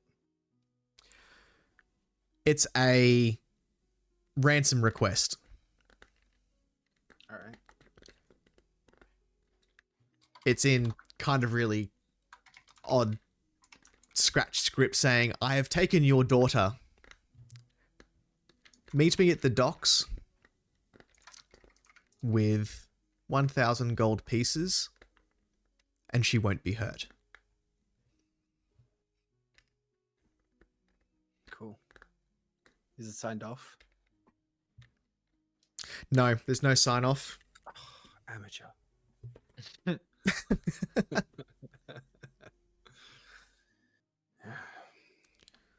How old does the paper look? The paper itself it looks fairly old. It looks as though it's been something that they've come across and just scratched on with a bit of ink. Yeah. We head to Veemanport. It's only a little bit down the road. Right. Who the fuck? Whose daughter are we getting? That does not matter. All right. And she is silent for the rest of the journey. Cool. You make it to Veemanport. And again, she is silent. She does not talk to anyone. In fact, the people that you come across literally cross the street to avoid her. You know, you're probably gonna give away that we're here to fuck shit up. She slows slightly. I don't care. Right. You head to the port, district of the port, to where the where the docks are. Ooh. Whoa. Cool. And there's a real shabby sort of warehouse. I guess this is where he would be hiding. Are we going in loud? We go in through the front door. Cool. You walk into the warehouse. And weirdly enough, they are just there. No one seems to have gone past here. It was fairly quiet once you got past the main dock area. Tied up and seated in the middle of the warehouse with a sack overhead, you can only assume is the merchant's daughter. Mm-hmm. Standing behind her and kind of pacing is a man.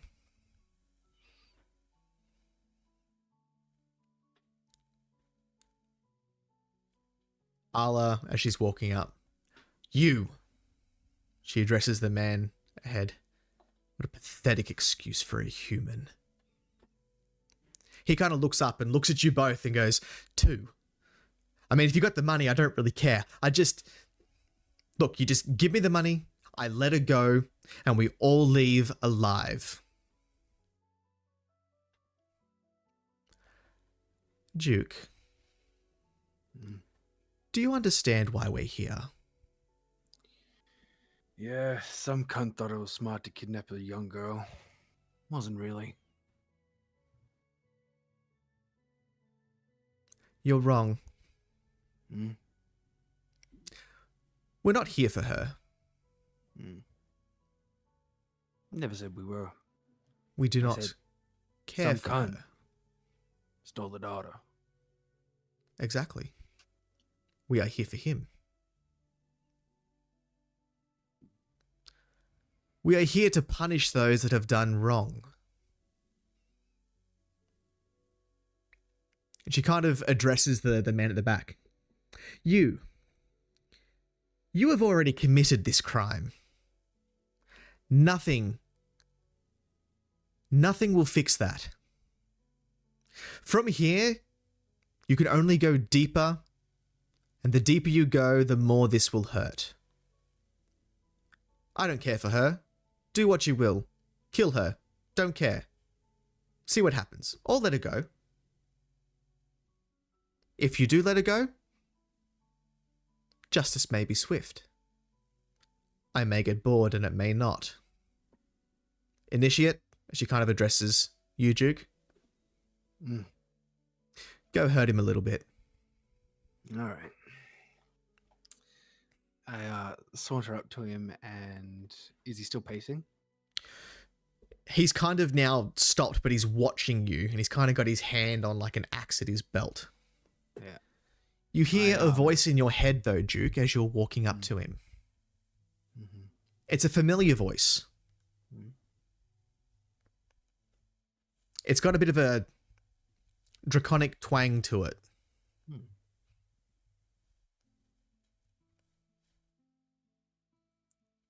Pass judgment. An enemy must know why justice has come. Honor and death. Let them fear you in the next life too.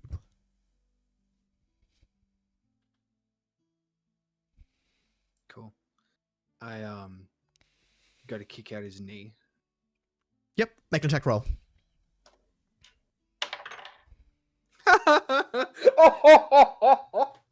Natural 1. Oh. Oh, dude. We do like a critical fail. Oh, we no. were. So you go to kick out his knee. Yeah.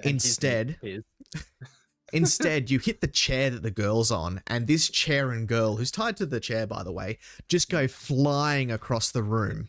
You hear Arl in the background. Oh, God. There's more work here. Oh, God. You again hear a voice in your head. It starts out as a chuckle. Mm-hmm. Still that draconic twang to the voice. I thought you better. Now, second tenet. Break them so they can never be whole again.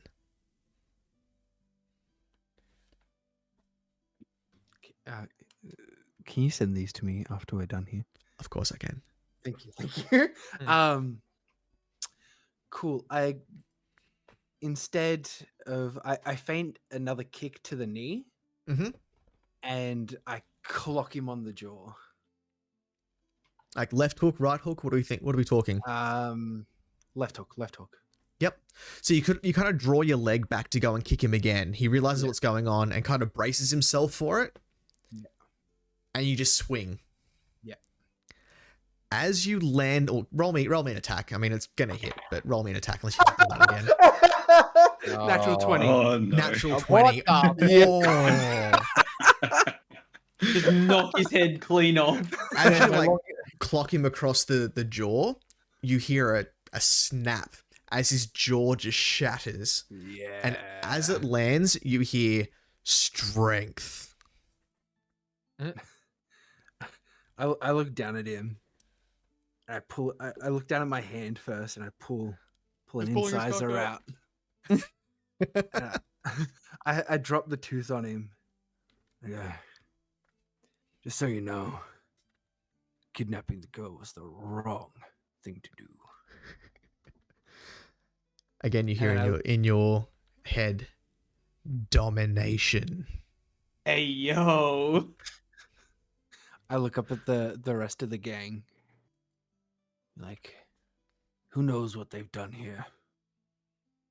Who wants justice slow? Who wants justice quick? Make them accept their sentence. I start walking towards the closest thug. I go, seems like you don't want to speak up. Seems like you don't want to speak. He took out the boss. What do we do? I swing it. I feign a left swing again, and then I hit him with a right jab. Yep. Roll me again. Okay, all right. No natural anything. Wait. But that is I rolled a number. It's not a natural 20 or a natural 1. Don't worry, D. 23. 23. Yep. You get him clean. Just Yeah. bang. As you hit him, just roaring in your head, you just hear this scream of "Give them no quarter." Sort of like put my hand to my forehead and just rub it. Like, oh, fucking voices again. Swear to God. Right. Who wants to admit what they've done? Everyone just starts kind of like stepping backwards a bit. God fucking damn it. I go to run and I like jump punch the next one. Yep. So you're going to work your way through each of them. Yeah. Yep. As you're just like, it's now like a rhythm, almost a dance for you. You're just moving between each of them, laying into them. You then again hear, never let up until the lesson is learned. Show strength so nothing is, and the last hit on the last guy, questioned. Nice. They all on the ground now. Everyone's just bleeding. There's no one conscious. And you just hear a slow clap.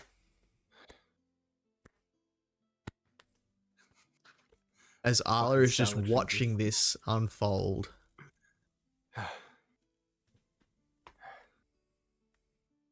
Right. I walk over to the girl on the chair. I take the bag off. Is she all right?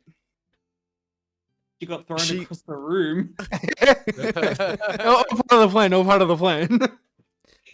She's a bit bloody because, yes, she has kind of just been thrown across the room.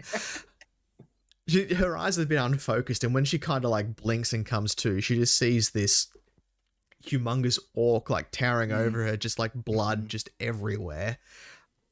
And she screams and passes out. Okay. All right. Cool. Yeah, she'll be right. Cool. So we gonna tie these little bitches up, or Why? well, they haven't admitted what they've done. Oh, but they know what they've done. we've done what we've came here for. Leave her. Let's go. I untie her and then I walk out. I said leave her, initiate. No, I'm gonna untie her and then I'll leave her. Because she's gonna wake up before them.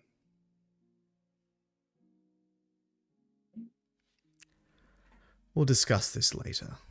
And she just turns around and walks out. Yeah. Cool.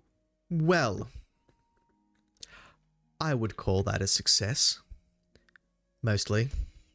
Started out very poor. I was afraid I'd have to get my hands dirty. Again.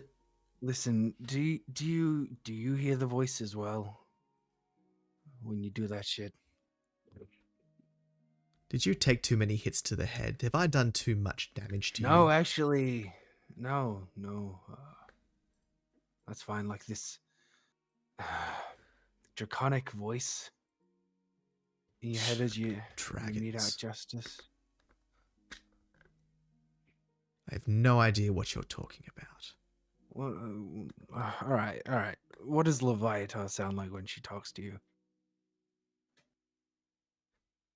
She doesn't talk to me. She just lets me act through my fists, my weapons.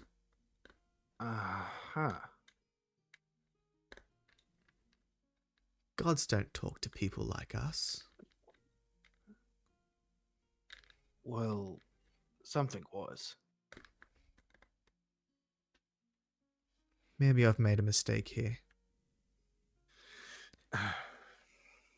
Come, the least I can do, I guess, is buy you a drink. It's only one drink I'll drink. You better have the coin for it. Fine. She walks towards the closest tavern that's there. Yeah. No, this place will not do. It's too flashy. She heads to a bit more of a rundown part of town. This place seems quiet. I don't like drinking with people around me. It's half the fun. Get in. I walk in. There is the barman and one other person in here, and that is it. Take a seat over there, I'll get us a drink. Make sure it's not watered down. You think I drink swill like that? Trust me. Just get the bottle. Fine. She wanders over to the bar. Can I get a perception roll? Yeah.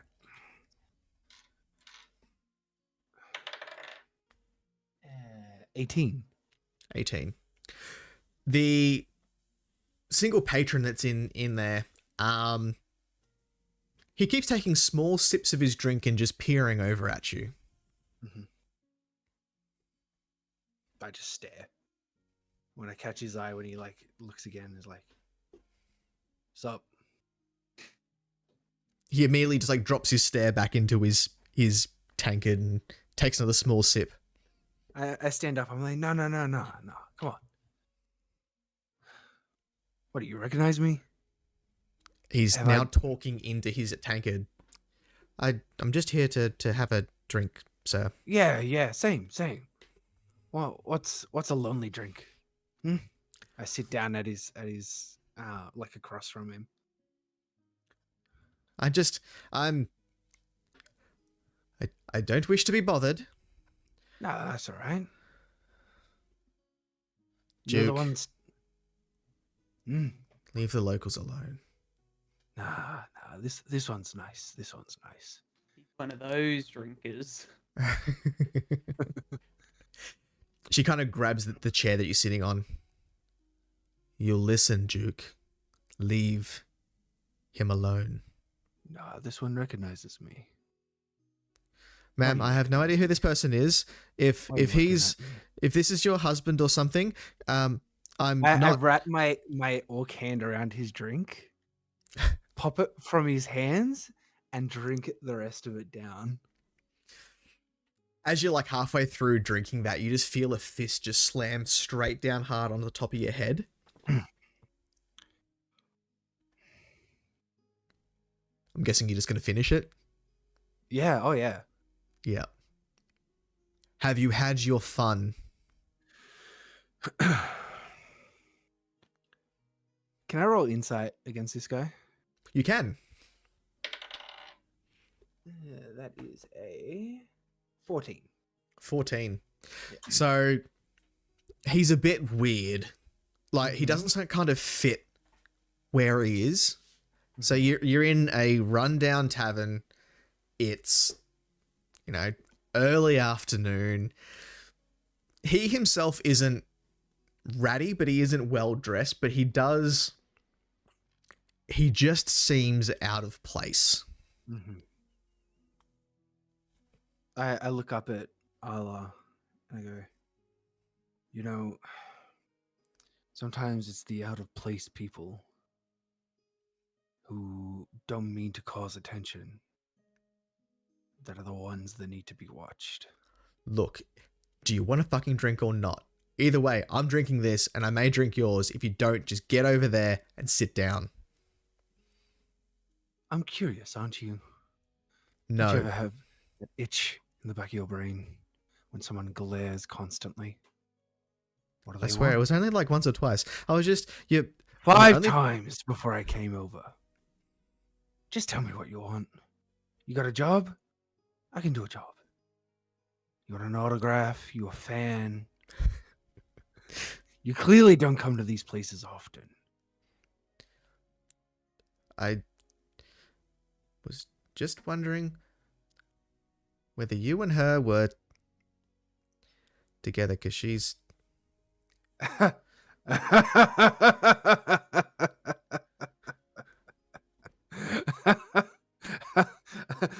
I stand up, take the drink from Allah's hand, and go sit down. So, you're... not? No, she's all yours. So, Arla takes a sip and she goes, I told you to leave the locals alone. Do the locals often want to fuck you? So I didn't catch that. What did you say? I said, do the locals often want to fuck you? Not if they're smart. Well, that one's very dumb. That one is very, very dumb. Didn't come here to I look talk. over Hmm? as she's talking. I go, she's interested. I can find another. I will bury you if you keep this up. You won't. That'll be the last thing you fucking do. Just drink your goddamn drink. And she I starts drink. just drinking it. Can I get a Constitution saving throw, please? Is this against poison? No. Okay, cool. Natural 20. Wow. He put his dice in the oven. He put his dice in the oven. Hey, they're the dice Judge bought me, so. I stuffed up. Yeah. May, you okay there?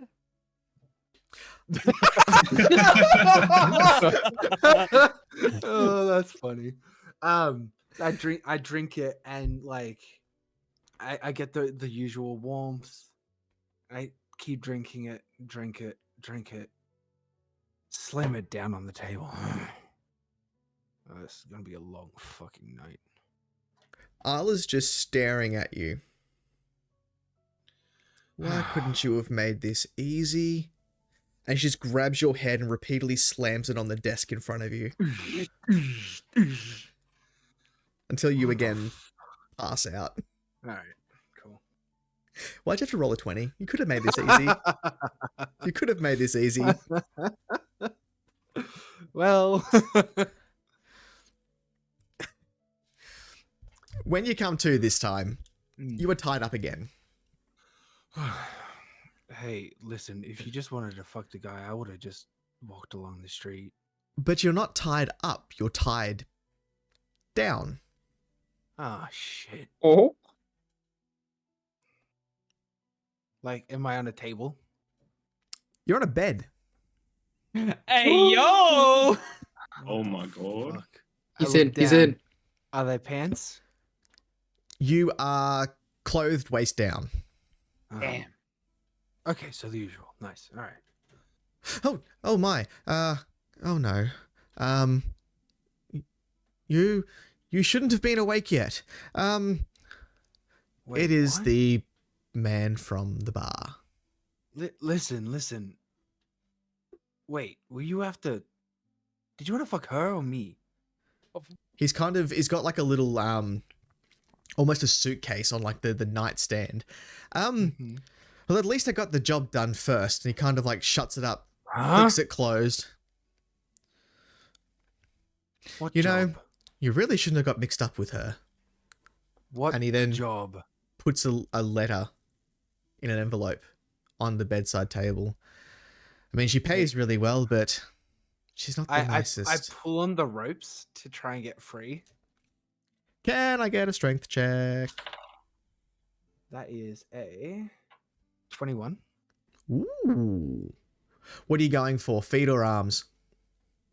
Oh shit! Am I fully fucking? Oh Wrist yeah, is you're dick. like, You starfish. Yep. Fuck. what are you going for? I'd say arms first. Arms first? Yeah. Yep. So with that, you literally just like, you don't break the bonds that you're in. You're breaking Yeah, the I bed break the that you're frame. tied to. Yeah. Hell yeah.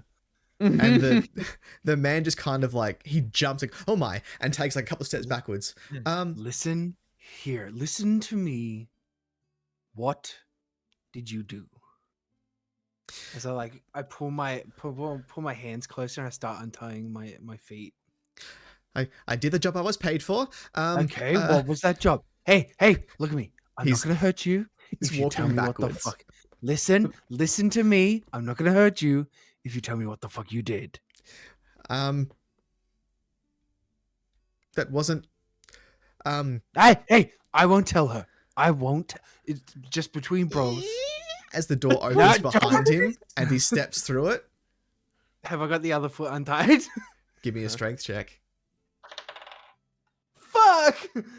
7. 7. No, you're pulling against it. And as you're pulling against it, you feel, as you stretch and sort of like go to sit up, you feel your entire back on fire. He stole your kidney. And he just steps back through the door and goes, for what it's worth, I'm sorry. And he closes the door and you just hear his feet just like running down the hall. Fucking hell. God damn it. I untie and then Strawberry, untie I my swear, if you have access to my notes, I will find you. So I untie the rest of me from the bed. Is there a mirror or anything? There is a mirror, yes. Cool. I take stock. Any new scars? I check my back as good as I can. You check your back. Yeah. As you turn around to kind of look at your back, there is a full Yakuza style tattoo right across your back. Yeah. The image. Yeah. And I had this written down. Where did it go? It's a Strawberries creature got made of nice. shadow, and it's very detailed. It's a creature made of shadow. Its face obscured by a hood with red eyes coming through, and in its clawed hand is a skull that it's slowly crushing. Cool. So it's And- me. Yeah. Kind of like that. There you go. It's very detailed, as in this is something that probably shouldn't exist. What the fuck? All right. I pick up the letter, open it. It's a very short letter. It's in. You would not. You'd be very surprised by this, but it's in a very sort of like flowing script. It's actually rather well written. Fucking elves. It says, "A gift. Even my mistakes deserve something." Mistake. Isle of the Black Bane. Wow. Fucking bitch. All right. Fuck. All right. I just walk out. I take the letter and I walk out of the room. And do you head back to Alderloft? Yeah. Yep. Congratulations, you have passed your apprenticeship. Thanks. Nice. You fucking mistake. It's not very paladin-y of her. Who said she's a paladin? Yeah, true. So, Duke, what are you? A paladin. Whoa. Why? Strawberry. 4 from 4. For fuck's sake. Like I said, and when Strawberry's like, "Oh, it's a tramp stamp," I'm like, I swear to God, dude. I swear to freaking God.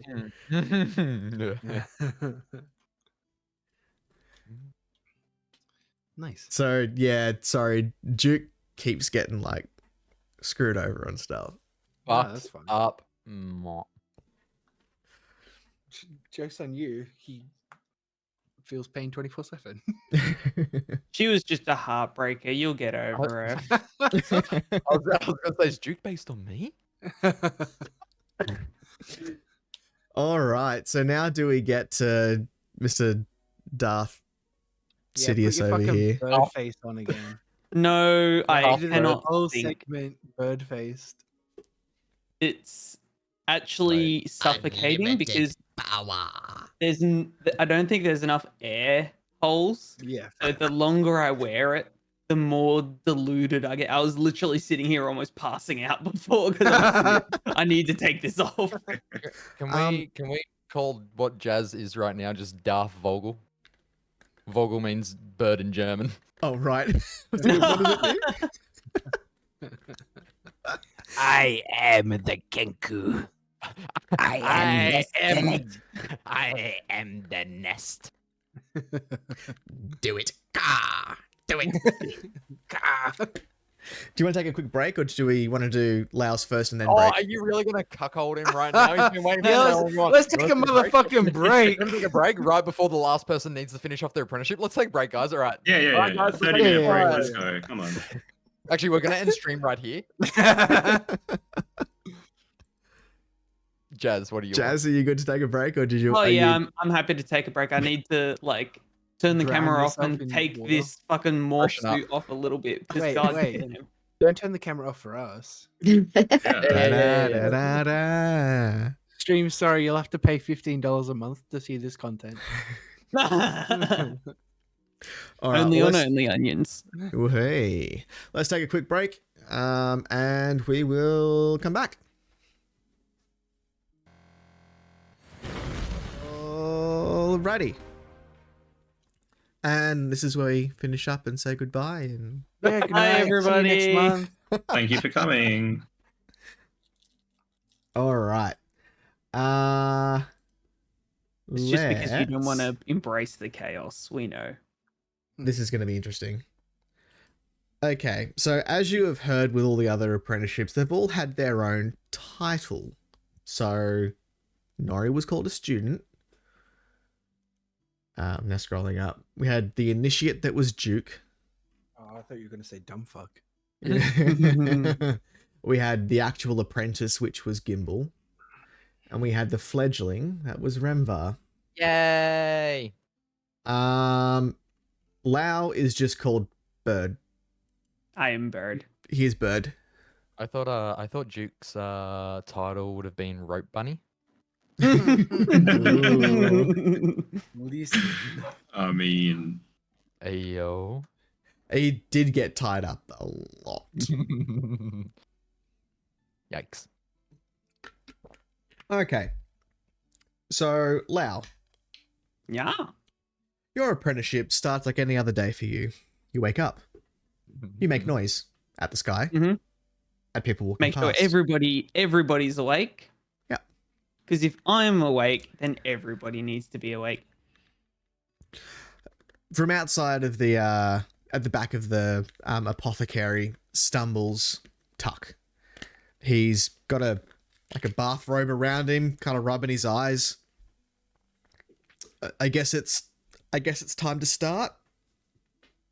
Lau quickly runs over and tries to steal the towel away. Oh, yeah. Hang on. He's kind of clutching it really tight. It's not that kind of apprenticeship. He just walks inside. Please, after you. And he just follows you in. Now, Lau sort of immediately, as soon as he walks into the building, is looking around at all of these different things around the room. What's in the room? So we're in the main part of the shop. So it's all the potions and potion ingredients, the fish tank, the countertop.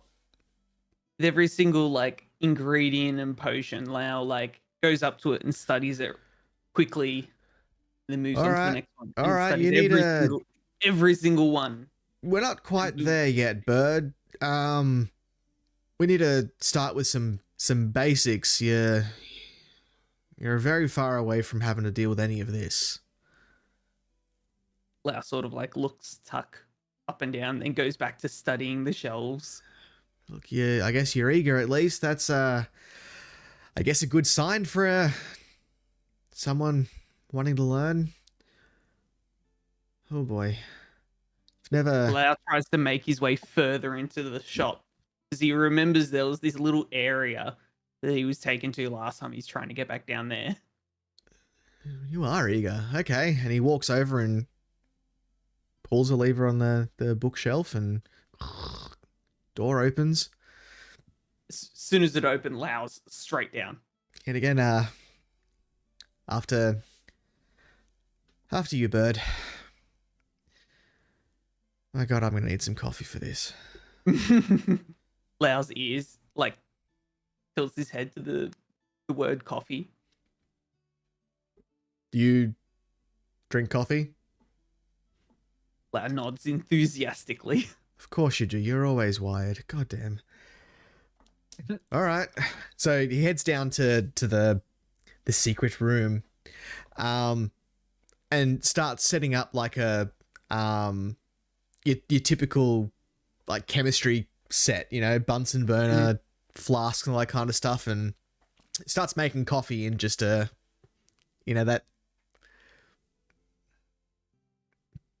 a Like an AeroPress. beaker or something, and starts heating it up. And how do you take your coffee? Lau perfectly mimics the word he heard before. Coffee. But you're gonna go pumpkin spice latte. No, it just says coffee. Right. Oh boy, this is gonna. I don't. Oh no. What am I doing? All right. He pours 2 cups. Sort of pushes one forward. Cheers. He starts Well, sort of sipping at his.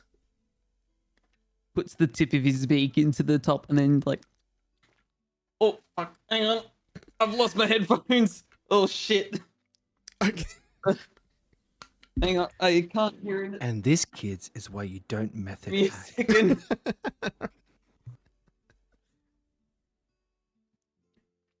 So We you can know how, talk shit about him. birds Okay. explode when you feed them alcohol or whatever it is. The tail on It's that? Panadol. It's Panadol, is it? yeah, paracetamol. What Don't happens ask if- me. Don't ask me. He's done it before. What happens when you feed a bird coffee? Does anything actually happen? It's basically meth for them. Perfect. So Oh no. Lau puts the tip of his beak into the beak and then throws his head back how birds drink when they're drinking water. He's just basically downs the entire beaker. This is going to be an experience. And so he starts teaching you, or at least attempting to teach you, the very basics of what equipment he uses, simple ingredients, how to mix them together. Lau's sort of like taking a lot of this in, but very oftenly keeps eyeing off that shiny object on Tuck's hip. Hmm.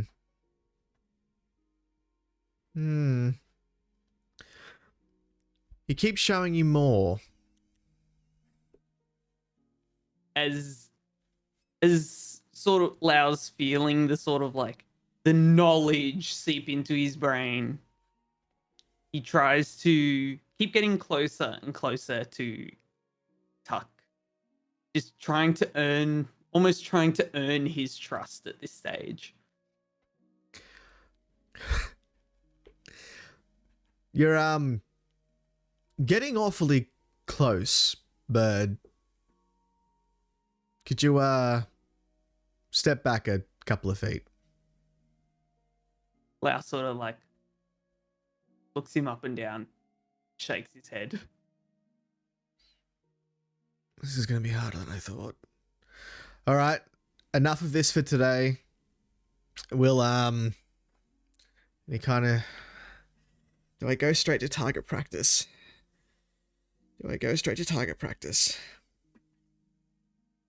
As Tuck is sort of like head down with his like rubbing his eyes and his head sort of like very distracted, Lau goes to whack him over the head with his quarterstaff.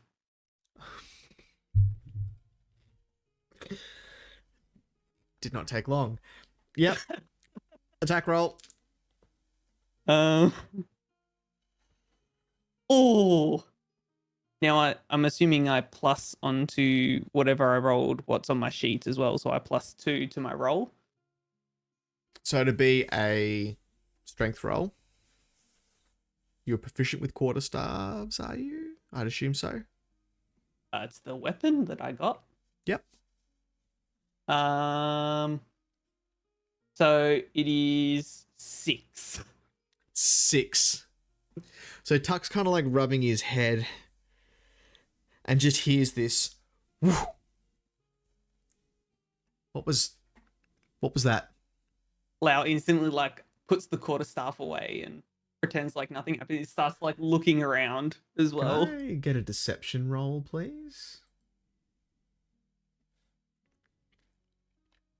Ooh.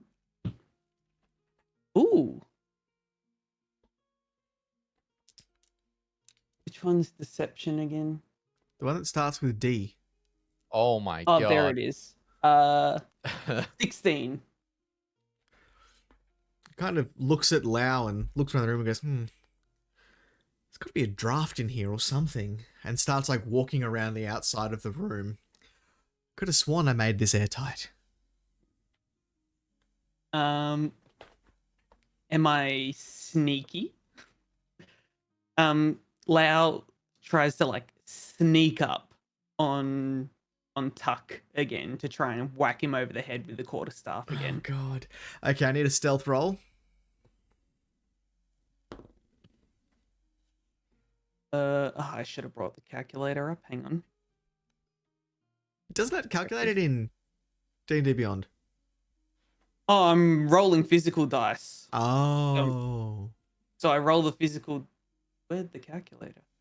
I roll the physical dice, and then I'm have to calculate it myself. Stealth is 13. 13. So you kind of start sneaking up on him, doing your little like sort of hop thing, sort of closer to him. Tuck kind of stops, turns around, sees you, goes, you can probably start over the other side of the room if you want to do what I'm doing. We're looking for a draft. He rolled Lau really well. Lau sort of like tilts his head in pretending to be confused.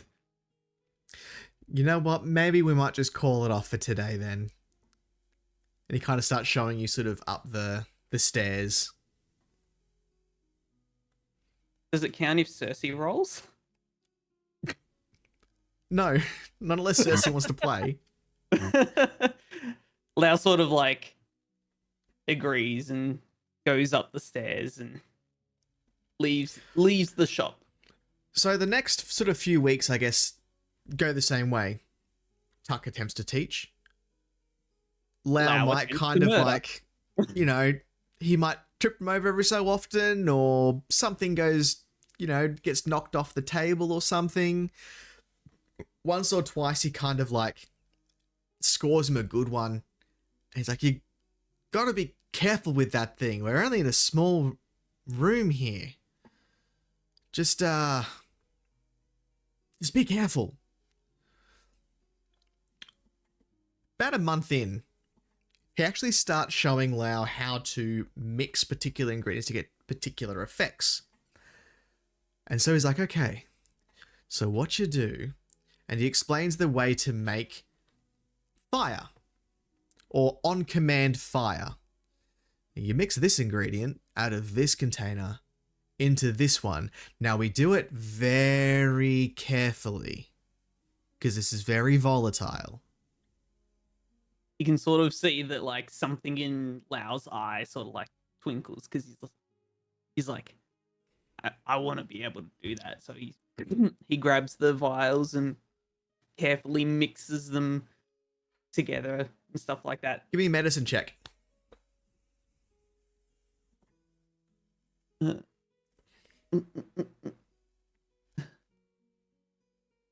Oh, there it is. 16. 16. So you're kind of mixing it in the right sort of ratios, but Tuck's kind of like, we're not probably at this point yet, and he goes to reach forward to grab them off of you. As soon he sort of like tries to reach, and he sort of like turn away and keep mixing and stuff like that. Keep trying to make In that some. movement, the two mixtures combine and it explodes in a fire. That's what the thing is supposed to do. Mm-hmm. Tuck screams and holds his hand as it seems as though the fire has blown a thumb off. It's okay. It's okay. We can fix this. We can fix this. Can you grab that green liquid off the shelf? I'll just grab my thumb. We can reattach it. It's okay. Lau instead grabs his quarterstaff and tries to whack him over the head again. The thumb, you dumb bird. I gotta put the thumb back on. Get the green liquid up on the shelf. The second shelf. Third bottle across. Lau picks up the thumb with his beak. Put that down. He swallows it. Oh, I fucking knew it.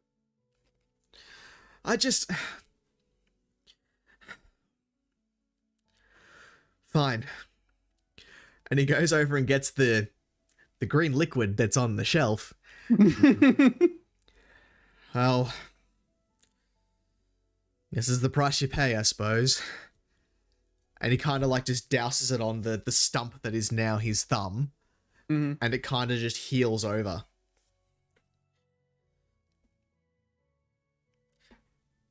Lau Just sort of remember, takes- Tuck. Just takes some remember, note. you did this to him. Thumb is a small cost. It's a small cost. You've still got another one. We might be able to make a prosthetic thumb. There might be a way to grow it back. Tuck, it's okay. He's just muttering to himself as he's kind of like just milling around the room. It's all right. We forgive him. We move on. How did it taste, by Lau the way? sort of. How did it taste, by the way? Oh, the thumb. Look, Lau has eaten a lot of worse things. Let's just put it like that. It wasn't the best of thumb, but Lau remembers what Tuck did to him, so it tasted good.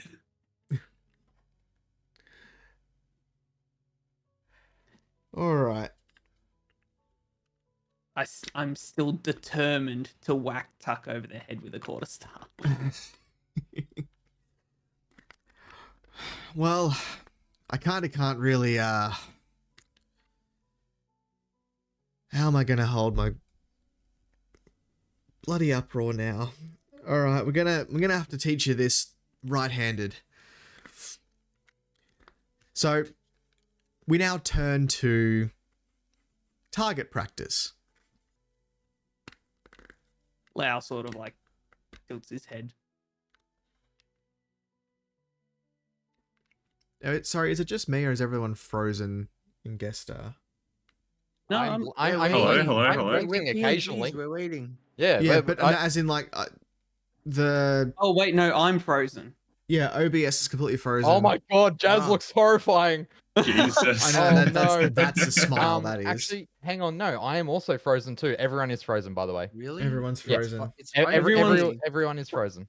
Everyone's frozen on stream. Oh, but stream it's on- side. There we go. Yes, now we're Oh, back. it's back. It's Yeah. back. There we go. back? Yep. Yep, we're back. That's weird. Jazz's god awful smile could have been there for months.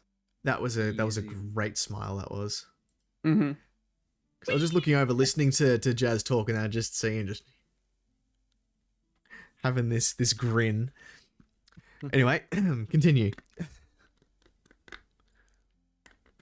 Did I ever tell Um, you the tragedy of Darth played just the wise? I It's thought not the Jazz story was the just Jedi really will in tell character. you. Correct. Lau sort of it like any time that he's down in the apothecary, he's like half listening and half paying attention to what Tuck is teaching him. He's also like looking around, taking note of everything down there and like half learning everything else that's there that Tuck's not telling him. All right. Well, look, I'm gonna go and see if I can find a four-fingered glove or something. Look, I'm gonna lock you down here.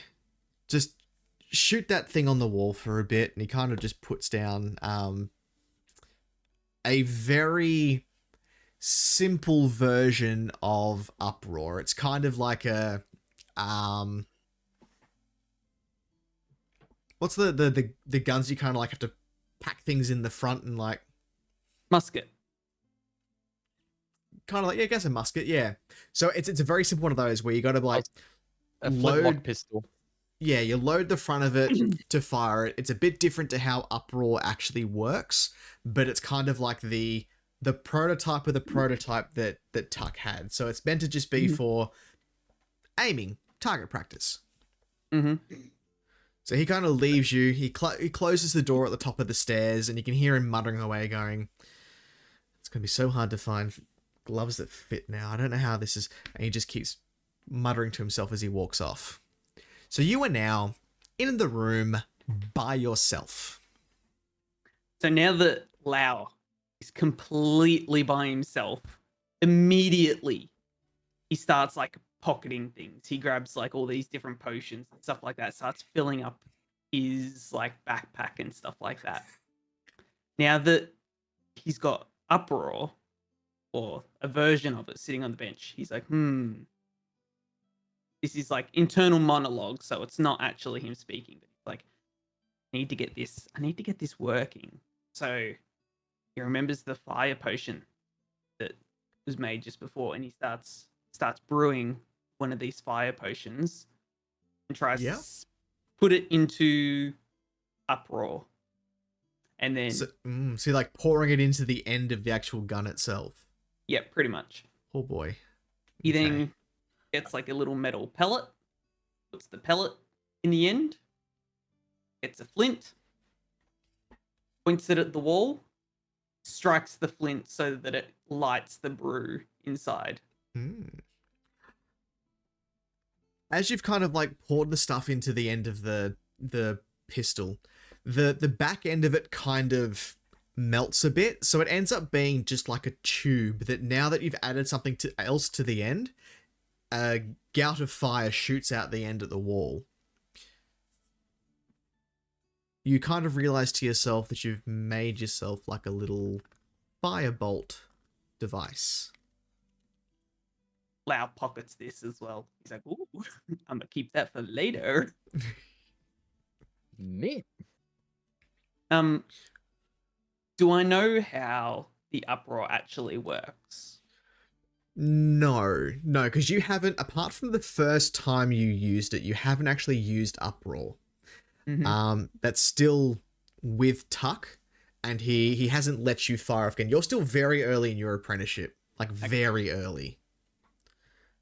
You do notice that whenever he's teaching you stuff, he does have books that he kind of uses to work out formula and mixing and that kind of thing.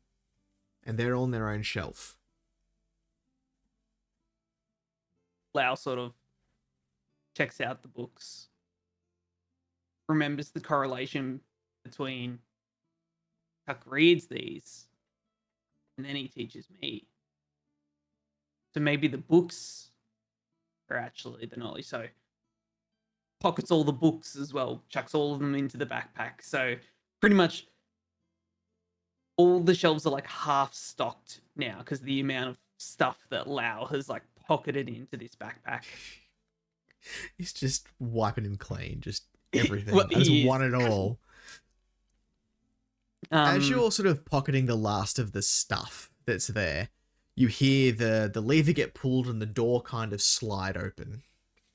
As soon as he hears that, Lau sort of like goes towards the door but hides sort of like behind it. So Tuck has to walk in past Lau before. So Tuck walks down the stairs, still again muttering to himself like, oh, I kind of just made do with what I had. Stupid bloody bird. I don't know. What am I going to... Wait a minute. He kind of gets to the base of the stairs and looks at all the shelves. I've been fleeced. Lau, yet again, attempts to just out from right beside Tuck with all the strength that he can muster, just slam him on the head with his quarterstaff. Give me an attack roll. Actually, give me a stealth roll first, followed by the attack roll. All right. Dirty 20 on the stealth. Ooh. Oh, okay, cool. What? Natural 20 on the perception. God damn. No, So that's it doesn't okay. matter what. No, no, make the attack roll. Oh, God damn it. 8. 8 in total. Yes. Yep. Brilliant.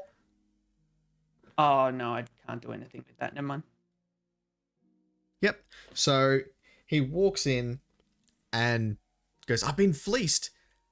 And then he kind of hears something. He turns around to see this Birdman holding aloft this quarterstaff ready to strike him.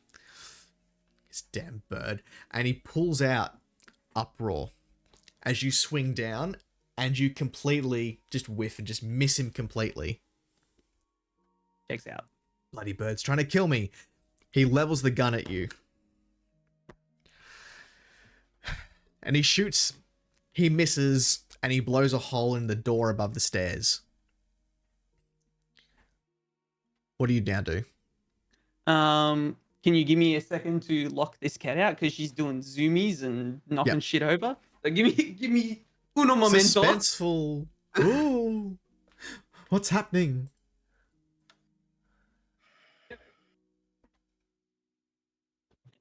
I like seeing the cloak just follow Jez around behind him.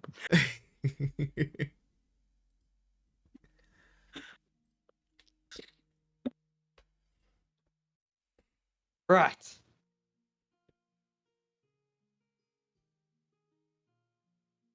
Good now? Yeah, she was just running around breaking Causing shit, trouble. So, Mhm. yeah, so she needed to be kicked out. So from let's see what I can do here.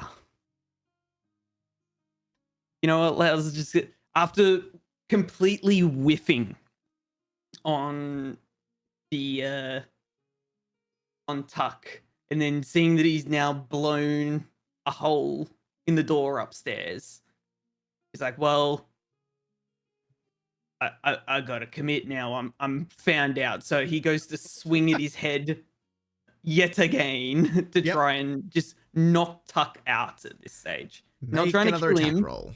Just wants to knock him out.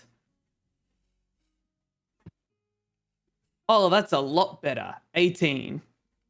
Yep, you hit him. You hit him square in the head, and he merely just drops like a sack of shit, straight to the ground. Out from his hand tumbles Uproar. Wow, seeing the shiny Uproar and what it just did to that door, picks it up, pockets that. Before he knows that he needs to leave now. He can't stay here. But Don't do it, Jazz. Tuck, Don't eat do him. it, Jazz. Tuck turned him into this. Tuck was the reason that Lau is now half bird, half Don't man. do it, Jazz. Tuck is the reason that Lau eats cats. Tuck is the reason that nobody likes Lau. Tuck is the reason that Nori is his only friend. Upon remembering this, crows can be vengeful. And Don't do it, crows also Jazz. like eyeballs. Don't do it, Jazz. Lau leans down, pokes out, and eats one of Tuck's eyeballs.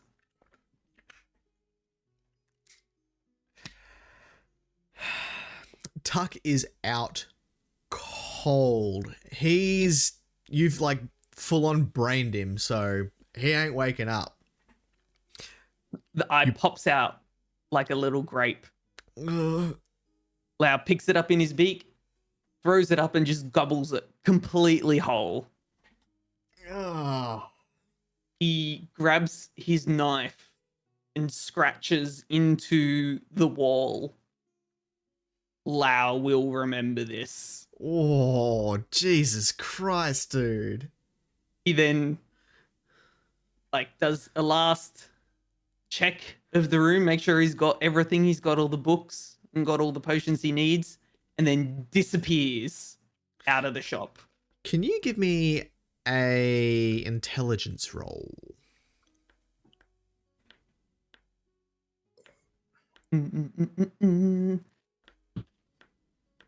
Dirty 20. Excellent.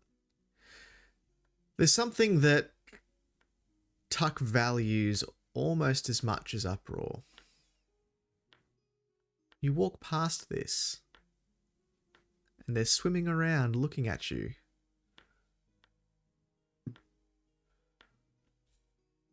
How many are there? There's about 5. Lau's sees. What are they exactly? They are tropical fish. Lau sees the tropical fish. And he thinks to himself, is the eyeball enough? He grabs one of the glasses, one of the beakers, puts 3 of the fish into a beaker, eats one of them, and leaves one behind. Oh, the last surviving one is a message. He scratches into the bench with his knife again. There are 3 remaining. And he leaves. You're one twisted bird. I am the Senate.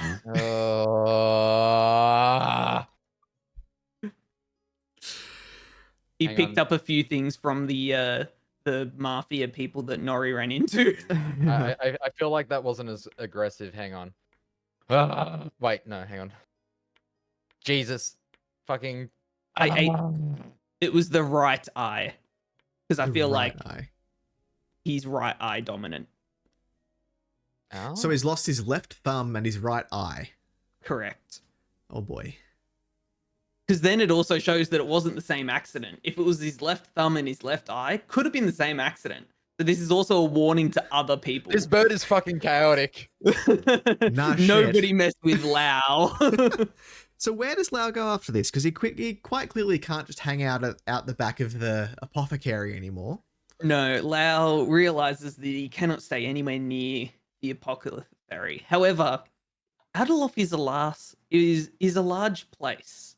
It is. So he sort of moves to almost the opposite side of town, close to where the what was the inn called? The Bull and Boar. Bull and Boar. Yep. Close to where the Bull and Boar is, and almost within view shot of the fountain, because he remembered one of his friends lives in the fountain. So he wants to be close to Nori and hopefully have the chance to see Nori again. So he moves sort of closer to the fountain and near the Bull and Boar. Bull and Boar. Bull and Boar. Fantastic. Welcome ball. So the good thing about the Bull and Boar is it's kind of close. And this is planned well. Close to where most of you hang about. Obviously, Duke. You're inside the Bull and Boar. Yeah. Nori, you're kind of outside it at the fountain. Lau, you're just kind of like loitering around that area. Mm-hmm. Enough time has passed. I've got my makeshift shack on the side of the building now. Remva, Young Guards, what's the shop called? Sundries and Young Guards, Goods, and something. I don't know. Goods and Wares. Goods and Wares. Thank you. Yep. Is in the next street over. And only a short distance from there is where was it Spring? I did have this written down. Isaac. I'm just waiting for Judge. I want to see if he can get it. I mean, I've written it down. It's just I'm just gonna roll back to find it.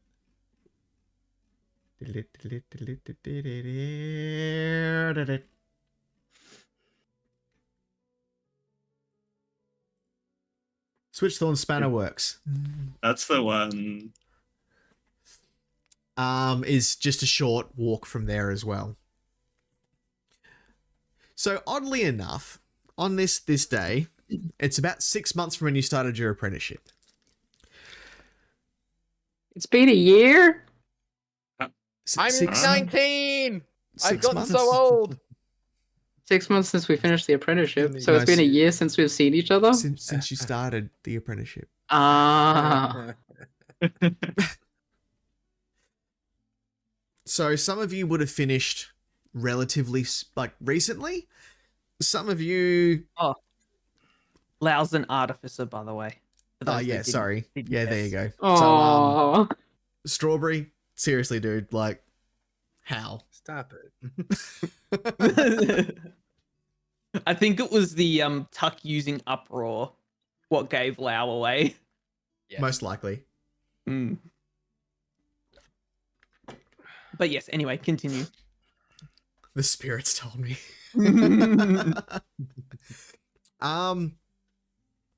Something very strange happens. What's normally a fairly common occurrence of birds flying overhead. Lau looks up in longing. Oh. To fly once more. A very stark white dove is flying above, and it's just circling the Bull and Boar. It's not something that you normally see. Do we notice this? Yes, because it's been doing it for the last couple of hours, so you've all sort of just the fuck? seen this bird just circling.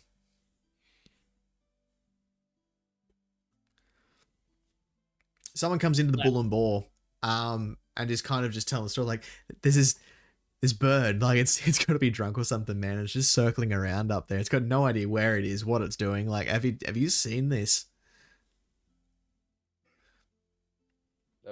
A drunk? What? Are we all in the bar? Sorry, No, my so brain- this is in the bar. So if you're in the bar, Right. I don't think Remvar's in the bar. no, but you probably would have seen it sort of flying about. You've Yeah. kind of Yeah. Okay. Sweet. Peering out. Yeah. everyone I'm has seen listening, it I'm in some listening. way. Lau Really sort of interesting. looks up like, oh, to fly again. And then he To be young. to be young. Does Lau recognize the dove as any of the birds that he would have been friends with before he was part person?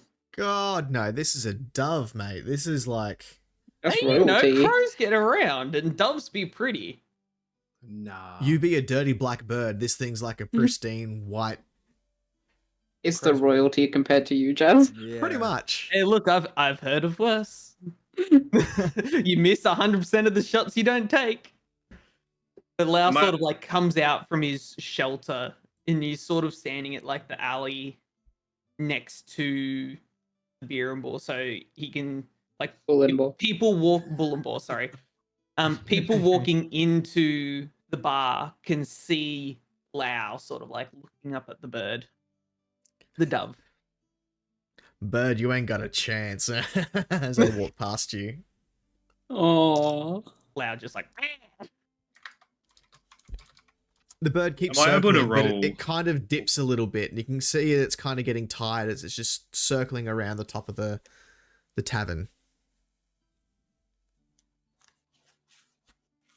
Before Am I able finally, to roll a religion check to see if it's like some divine spirit or something? sure, It's a dirty pigeon. 15. 15. Kangaroo's So brother. I mean, it's Lau's brother. mm, it is. You've heard of like doves being like the symbol of peace, but this appears to just be a bird. I'll let you make a perception check on it though, because you're paying a bit Sure. more attention to it. Receive the bird. Be the bird. Fuck. That's an 8. Oh no, you're like this. This Mhm. bird doesn't look good. It looks tired, but you can't sort of see much about it. Yeah. The bird finally just plummets out of the air and lands on the Wow. roof. Lau tries to catch it. It lands on the roof of the tavern. Does it roll down, or is this like a square roof? It kind of gets stuck Um, on like the thatching on the roof. Yeah, there'd be like bits of wood and shit. I see. Lau tries to like start climbing the roof, trying to get to the dove. Hey, bird, don't you eat that thing. Doesn't get as fresh as this. It's too pure for you. Get down here. Lau sort of ignores the person and keeps trying to climb up to check to see if the dove's okay. Give me Lau's not gonna, now, Lau's athletics not or about to give acrobatics. another- Whichever one's higher for you. Acrobatics. 8. 8. You're struggling to get up there. Given time, you'll probably get up there, but it's taken you a bit. So, Lau's not used to like clambering Hands? up things. He's used to he's used to just flying. Like these salad fingers make it a little bit Stop hard. it. Stop it. Ew. Cause Nori hears all the like people like saying stuff about Lau, like you damn bird can't climb and all that. She's like, bird, and she peeks out and she sees this really big crow climbing, and she's like, and then she recognizes it a bit, and she's like, and she like slides out of the fountain and she just splashes water running over, and she's like, Lau. Lau sort of like peeks up, looks around, Nori, waves. And Nori just runs, and she, instead of like waiting for Lau to get down, she climbs up to Lau's height on the wall. They give me the same sort of roll, either acrobatics or athletics, which one's higher for you. Acrobatics. I got a 17. 17, Plus yeah, 4. it does not take you very long. In fact, you almost like vault up to where Lau is and just kind of like cling there for a bit as Lau's kind of like scrambling up this wall. He's like, Nori. She's just excited to see Lau again. in the voice of the man that was yelling before, Lau just says, "Bird." Nori looks up onto the roof and sees this white bird, and she says, "Nori, get to Lau." Lau just like nods his head. So not Laurie, no, Laurie. the lorry Hey, truck. yo. My name's Laurie. No, Nori's gonna climb up the rest of the way to grab the little bird. You just scramble up there. It doesn't take you much effort to pass where Lau's like just clinging onto the side of the. Look, he's wall. trying. He's only been a bird for like, he's only been a bird man for like 7 months. This bird that's on the roof now, it's not dying. It's just extremely tired. But it's got something tied around its leg. Nori Nori picks up the bird and like holds it over the edge, and then peeks her head over and says, "Bird." Lau just looks at Nori and says, "Ground," and he sort of like clambers down and waits for Nori to come back down. Nori climbs back down and points to the bird's leg to Lau. Lau sort of like takes what was it, like a little piece of parchment, Yep. takes it off and just puts it aside, and then like checks to see if the dove's okay. Eats the dove. No, not eats the dove. Oh, thank Christ! If that's what you were going for, then. No, Like, set this no, it's a aside and bird. just. Lau likes birds. The bird's okay. Lau's checking to see if the bird's fine. And You'll like, eat a cap and not a bird. exactly right. Offers like tries to give the bird some water. Yep. It's just tired. So it's clearly been flying for a long time. Yeah, so you're kind of nursing it. Can I get an animal handling check? From who? From Lau. Brilliant. Natural 20. Let's Yeah. go. Good job. Being a bird yourself, you kind of know how it kind of eats and drinks. I know how birds work. So you're not just like drowning it in water or whatever. So you're nursing it back to health. Good job. Well done. Yeah. Nurse the bird back to health. Anybody wanting to do anything? What's the guy saying? Oh, sorry. You're right. Carry on. Nori passes the bird to Lau and picks up the paper and Like, opens Lau's it. just like nursing the bird. just My cuddling it. precious. My precious. Oh my god. Okay. Nori opens it and looks at the letter. If there's any words bigger than 4 letters, she can't read it. Yeah, you can pick up some words in there. You can see the word help written twice, once at the start, once at the end. Nori holds up 2 fingers. Stamps her feet and kind of whatever else she was doing. Lau, having not taken any notice of the actual paper because this bird was in trouble, he needed to help the bird. Sort of like tilts his head inquisitively, like, to what? That like he doesn't know what Nori means. God, why did you two bloody rescue this thing? It's a bird. Lau's got to rescue the bird. Surprised he doesn't eat the bird. No, We you had the gotta- 2 illiterate people go and get the goddamn note. Well, Hey, Lau can read. He just can't speak. Still not helpful. Oh, good. Anybody wanting to do anything? Sure. So Gimble's overheard the commotion and made his way to the bulletin board. He's kind of standing there looking at Nori holding this piece of paper, trying to read it, but she looks confused. So he kind of Do I walks see the giant over. bird next to her? Wait, are they still on the roof? No, they're on the No, ground. we're on the We're ground. like in the alleyway Okay, next okay. to it now. Mm. You can see Lau's shack a little bit down the way. Shack. It's my crib. You want to come over? Pimp my crib. So Gimbal's seen Nori and he walks over to her and goes, "What have you got there?" No, And Nori points to the gaspes note. and points at him and says, "Baby." Lau does the same. Baby. From the shops, Remvar hears the strange calling that he hasn't heard in about half a year of Lao, Nori.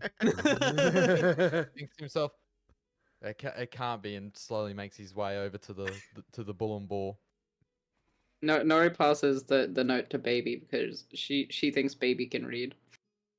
So Gimbal's only just realised that it's Lau and Nori, and he goes, not you two again. Oh dear." And kind of snatches the note off Nori and starts reading it. I just love the like disconnect. Like, oh, what's this? Oh shit, it's you guys. Accurate reaction. So, Gimbal, the note reads, "Help! Our wagon has broken down and we need rescuing. They took our guards and I hear noises in the night. Please come help us." Oh dear. Gimbal kind of hands the note back to Nori. She's stuck. Oops. Remvar turns the corner and sees this familiar looking gnome, an oversized bird, and almost this upright fish. Thinking, Upright Thank you. fish. thinking, no way they're back here, and sees that this short gnome that he remembers being named possibly Thimble. Oh, sees him quite distressed and everything, and Remvar walks up and says, "Is that you, Thimble?" Gimbal kind of looks over. "Boy, my name is Gimbal, not Thimble." Oh, It's got to be an insult to someone so short calling him Thimble, right? Yeah. oh, sorry, Gimbal. It's been some time. It would have been a season or two ago that we last met, and you still hang around with these two? Gimbal just kind of shakes his head. "Hang around? Oh goodness, no. I heard the commotion. I came over to see what was happening." I heard something similar of the names that I haven't heard in a while, and I was just curious. These two they found a bird. It's got a note tied to its leg. There's Like- some people there. They're in danger. They're caught. Something has happened. Can I see? Can Remvar see what type of bird this is? Like, I don't know. Who's got the bird now? Me, I'm holding it. Wow. What are you doing to the bird? He's I'm just just holding caressing it. Yeah, making Poor sure that bird. it feels safe and like giving the occasional like pats and some. He more just water. kisses its head. He's like, "Mwah." Mwah. Can I? Take I'm gonna preening roll it a- occasionally. I'm gonna roll a nature check to see if I know what type of bird this is. Judge, check DMs. A white bird. I rolled an 11. Yep, it is a dove. Oh, you found a messenger dove. Loud just looks at Remvar and says, "My bird." Yep, but you sent this message? Loud shakes his head. "My bird." Can I get everyone to roll me a perception check?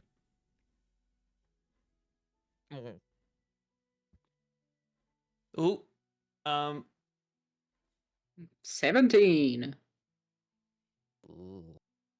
my hang on. Where? What was it called again?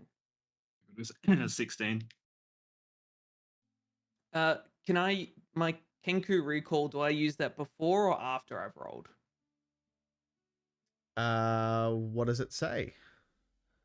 You have proficiency into moreover, you can give yourself advantage on skill checks you're proficient with before rolling. Oh, so I've already rolled. So. There's your answer. Um, Idiot. Roll with disadvantage. You're obsessed with the dove. well, I rolled Distracted by a the dove. I rolled a 3 anyway, so I only Yeah. got 7. Cool. Renvar? 10. 10. Mhm. Duke, please continue. Uh-huh.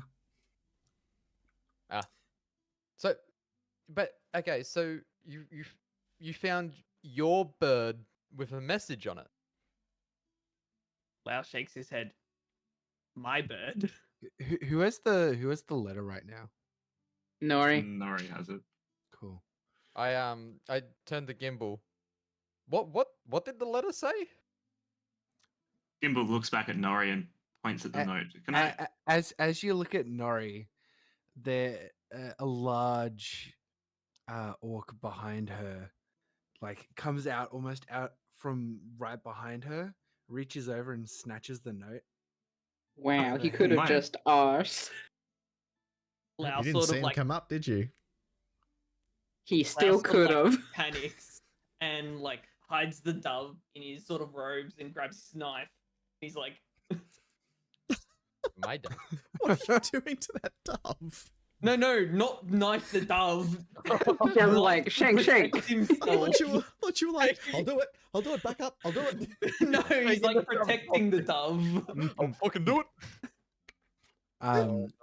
Duke looks down at Lau and goes, "Don't stab me."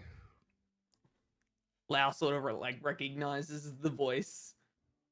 Oh. And he just repeats in the exact same voice. Don't stab. Duke like cracks a smirk. What did you kids find now? And Nori like just like, like tilt her head back like to the point where like it's basically almost like bending back just to see if he Yeah. like just Yeah. yanked shit out of her hand. Um, It's like, So- how close are you to me, Duke? Like, Like right behind you. so like if Nori leaned her head back, she'd basically just be leaning on you. Yeah, like your head's like all the way back and like resting on like my chainmail shirt where my like stomach would be. Nori just leans back and she's like, I'm Nori. Hello again. so Nori. I turn to Renvar turns to look at Duke and points at this large bird. Apparently, his bird had a note, and something's happened. I don't know. I haven't been told the note yet. I only just got here. You literally got told the note. I Did I? I read the note and like exhale loudly out of my nose. Does it say a location at all? It does not. Lau sort of just points at himself. It's like, and he says in the mix of the different people's voices, he's like, his don't bird, shakes his head. And then he says, my bird, nods his Oh. head. Lau, is that bird alive? Lau nods his head. Does it look like it can fly? Lau shakes his head. Hmm. Can you talk to the bird? Can I? I can try. He sort of like tilts his head and like shrugs his shoulders. If you can talk to it, see if it can tell us the location where to go. Does anybody Well, have sort speak of- with animals or anything similar? I can speak to fish. No. I don't have any spells. I was hoping that me being part crow was gonna work, but it'll be like speaking Chinese to an English speaker. I mean, you're basically doing that now with us. Yeah, true. Lau sort of like in crow speak tries to like talk to the dove and ask it where it's from. Is anybody trained in nature? No. Just No. animal handling. I had to choose between nature and medicine, and I chose medicine. Bruh. So nobody has nature. Nope. So we've got animal handling though. Yeah, I do. Yep. Anybody that has As in animal proficiency. handling, give me a roll at disadvantage. Fuck.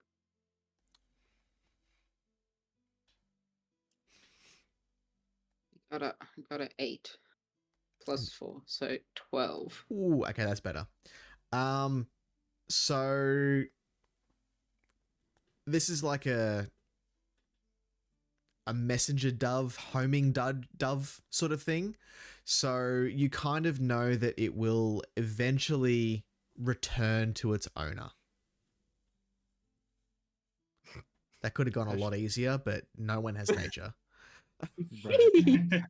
See, the issue is how the Lau's fuck is just Nori like- going to tell us? Nori points to the bird. Go home. Oh my Go. god. Lau Get sort Get of- out of here, kid! Lau looks at Nori and just like protects the dove. It's like shakes his head again.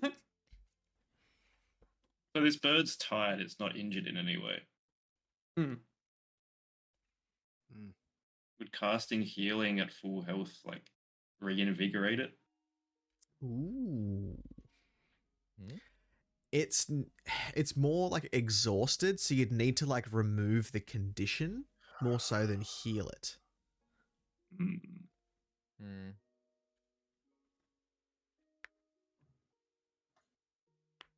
Hmm. I can douse it in poison, but I don't think Oh that'll my stop. god, do not. Okay.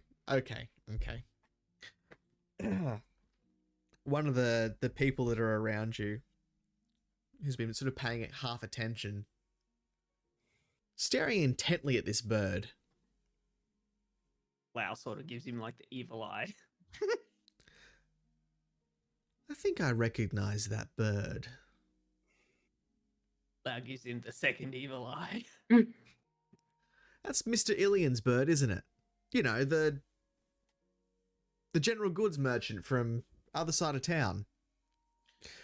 Renvar, that's he- you I'm clearly know gonna- who this is. He Yeah, I was gonna. Yeah.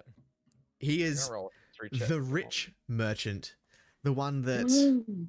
he has done some pretty shady deals, but he's earned himself a lot of money. Could you please spell out his name? Gotta So- sound it out, my man. Y- Ilian. You're saying that to someone who has potential dyslexia. So it's- Ilian. Ilian, so Illian. Let's go. It's spelled how it sounds. Four Yeah. eyes. Shut up. That's exactly how N-A-N. No. Ilian. Richest, GHTY. most shadiest Prick. man in Alderloft. That's the one, the only. Yep, got it. Where would this merchant come from if he was traveling by caravan?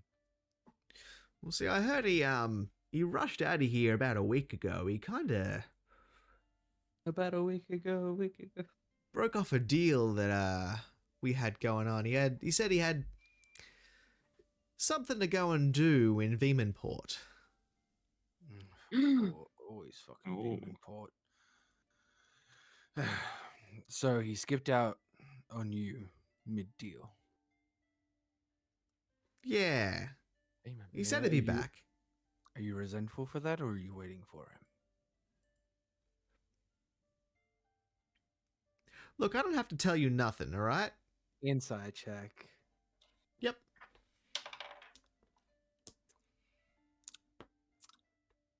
$11. Oh boy, he is dodging your question so freaking hard. Matrix style. You can you can probably guess he's probably said too much. It's probably a very shady deal that he kind of didn't want to talk about. I look at the note. The blow up and... doll. What? Yeah, what? I'm gonna roll a history check about the port and like its types of wares and like why he might go down, just because I would have some type of knowledge with that. Yep, sure. What Oh, does critical the fail. note read again? Critical fail. Critical fail. Oh, Boats Veemanport, turn you up might- at port. Where's Oh, Where's he- Veemanport? No, he might. That's a farm town, right? Oh god, he would probably go down there. Definitely inland. Definitely definitely sell fish there. They'll definitely be selling. He'll be getting the fish from the stream by here and selling fish there. This man kind of looks at you and goes, "Young guard, right?" Yeah. How did you? Yes. What Makes makes you sense. say that? Judge, what does the note read again? So it reads, "Help! Our wagon has broken down and we need rescuing. They have taken the guards, and I hear noises at night. Please come help us." As I've got the note in my hand and I'm looking at this guy, I say, "They have taken the guard. Please come help us." You wouldn't happen to know anything about that, would you? I mean, he's a very rich man. You don't travel alone. Uh-huh. So what you're saying is, yes, I do know something about this, and yes, I will come with you and find the merchant. He's kind of like stepping back a bit. It's like, now hang on a minute. Lau sort of like picks up and asks Duke and points at this guy and is like, "He come?" Yes, he come. Lau sort No, of like no, quickly hang on a second. rushes behind him to stop the guy from getting away. He knows how to hustle. Blasted bird. Hey, you're coming home with me. I just boy. live down the alleyway. Ooh, my shack's You're in just my over town there. now. Lau pulls out his knife. Ooh. I guess I can go. I guess I can Yeah. see some family in Vinmanport, I guess. Mhm.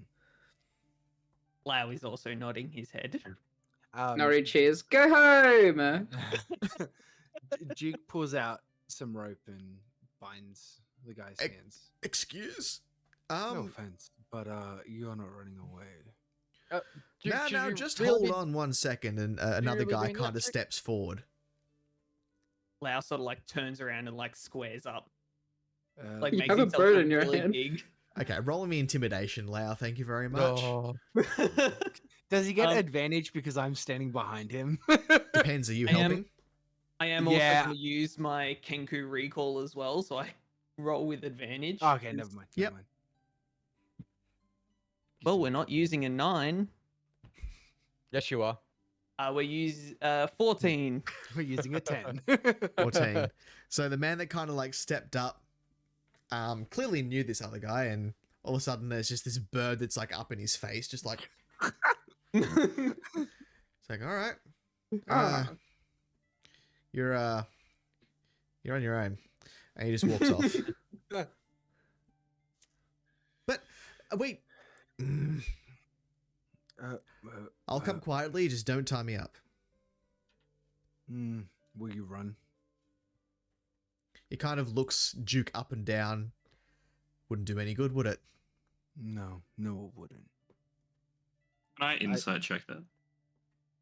Sure. Duke, should we really be tying him up? Yes, kid. Did you call him kitten? No, I said kid. I said kid. Yes, that's- Yes, Discord kid. kitten. No. Ooh. Nope. What's it's a dirty 20. Dirty 20.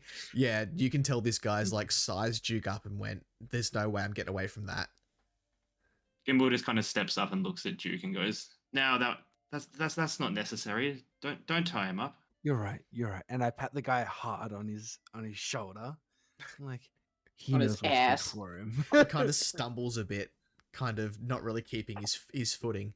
Yeah, it'll be fine, I'm sure. Can I get my stuff? No, you don't need your stuff. We're going now. It's more than a day's trip. How do we? That's fine. We have stuff. Oh, I can organize some things for You him to can get sleep some in rations my together. sleeping bag. Oh. No, it's more. You're sleeping on the fucking ground. Then step on him on your heels. Lau starts dismantling his shack. I take. No, Lau does actually go back to his shack and makes a little puddle of water, puts some little crumbs and seeds, and then lays the dove down. Oh, And then he goes back to Duke and like, why wouldn't you take the dove home? Yeah, You're just like, Nori, this is mine.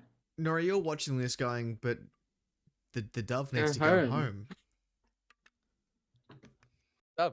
Nori walks up to Lau, holds his shoulder and says, "Go home, though." Lau just looks at Nori and says, "Rest." Lau Breathe. points, not Lau. Nori points to Lau's hands. I'm everyone, okay? I'm everyone. Nori is Lori now. I'm Wait a Lori. minute. Who are you? I'm Nuke. I'm Nimble. I'm Nemvar. Nembo. I'm Now. Nudge RPG. What are you doing to me? So Nori points to Lau's hands and goes, "Go home." Lau sort of just looks and goes to his shack. Nori shrugs and walks away. I've done what I can. The other guy that you've got is like, are they all right? Yeah, they're just kids. Those two. Remva speaks up and says to Duke, "Am I going to go get my things, get my stuff? Am I coming with?" Yes, we're all coming with. Oh, We're gonna go save this okay, merchant. yeah. I'll go back now. And he's gone. I'll go back now. I'll be back very, very soon. Yep. Oh yes, very well. Me too. Gimbal just kind of hobbles off back towards his store. Now To grab hang his on, hammer. they get to go. What is going on here? Do you want a drink? Nori walks back to the fountain and just kind of like belly flops in, and then peers like 5 seconds later with her bow. Nori sort of turns up next to the guy and like sort of slowly starts moving closer to his face with his beak. No, You mean eyeball. loud? You just called yourself Nori. Lau. Yeah, he Seriously, you two. I mean, I have a beak I was now. about to say, just don't speak for Nori is me. actually an octopus. Nori is actually an octopus. Has beak. Yeah. Lau goes up to the guy and gets closer to his eye and like Duke wraps his hand around Lau's beak. No eyeball. Lau sort of like nods his head and then I'll Who's let you that? know when you can take eyeball. Hang on a second. What? Yeah, let's go. No, your eyeballs. Don't worry. Lau nods his head. Do you want a drink? Lau also nods his head. No, you bird. I think I'm gonna need several Lau to get bows through his this. head. He's sad. Yeah, let's go. I take him back into the balloon ball. So it doesn't take you very long to get everything sorted. It's probably 2 drinks before they all turn back up again. My pack's still there. I literally just stopped by to say hi. Mr. Lau DM, tries to walk please. into the Bullumbor. Yeah, you come in. There's no security guard anymore. It's the full No, ball, it's dude. more that Lau's not usually accustomed to going into houses. He gets shooed out a lot, so he. That's what I mean. He tries to walk into the Bullumbor, waiting The- to be like shunned. The barkeep just like picks up a broom and just sort of sets it in front of him on the bar. He's with me. Lau sort of stops immediately, just looks at the broom. It's I on look you, at him. Duke. Yeah, I know. He won't shit on the floor. It's fine.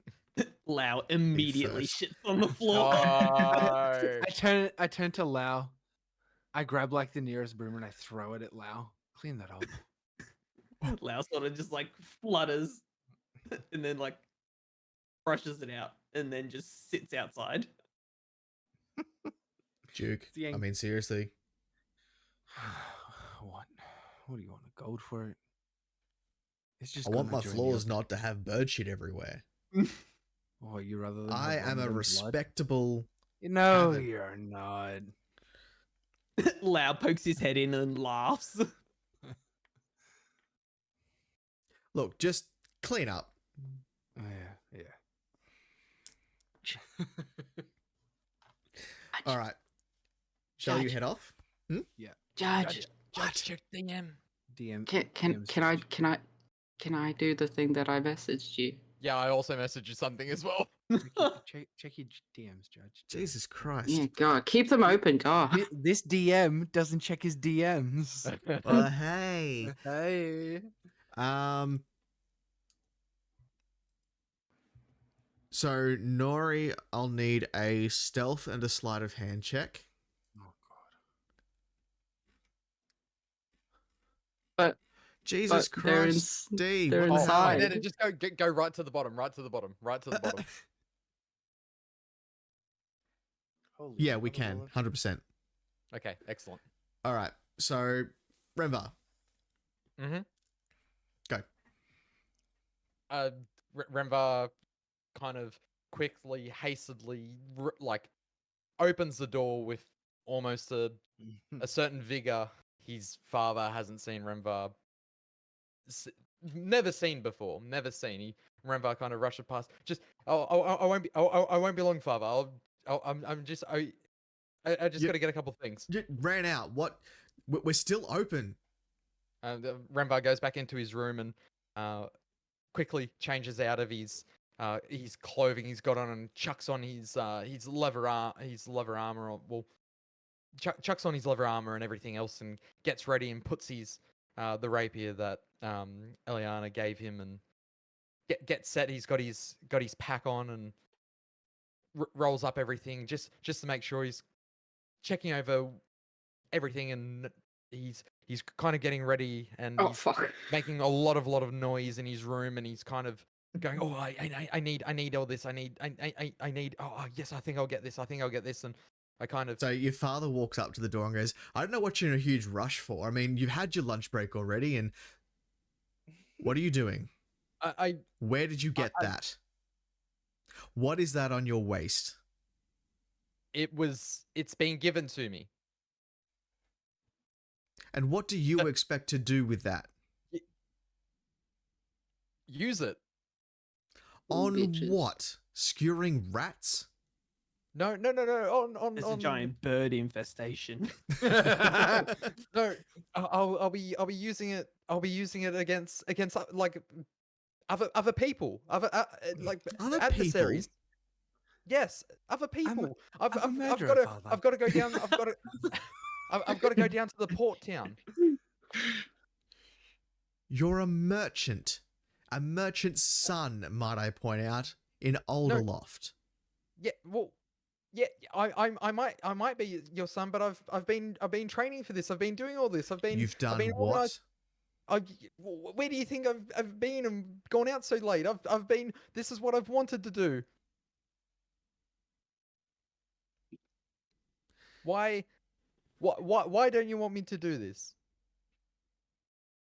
You know my history. You know what I've been through, what I've done, what I've lost. You think I want that for my son? But your history isn't my history.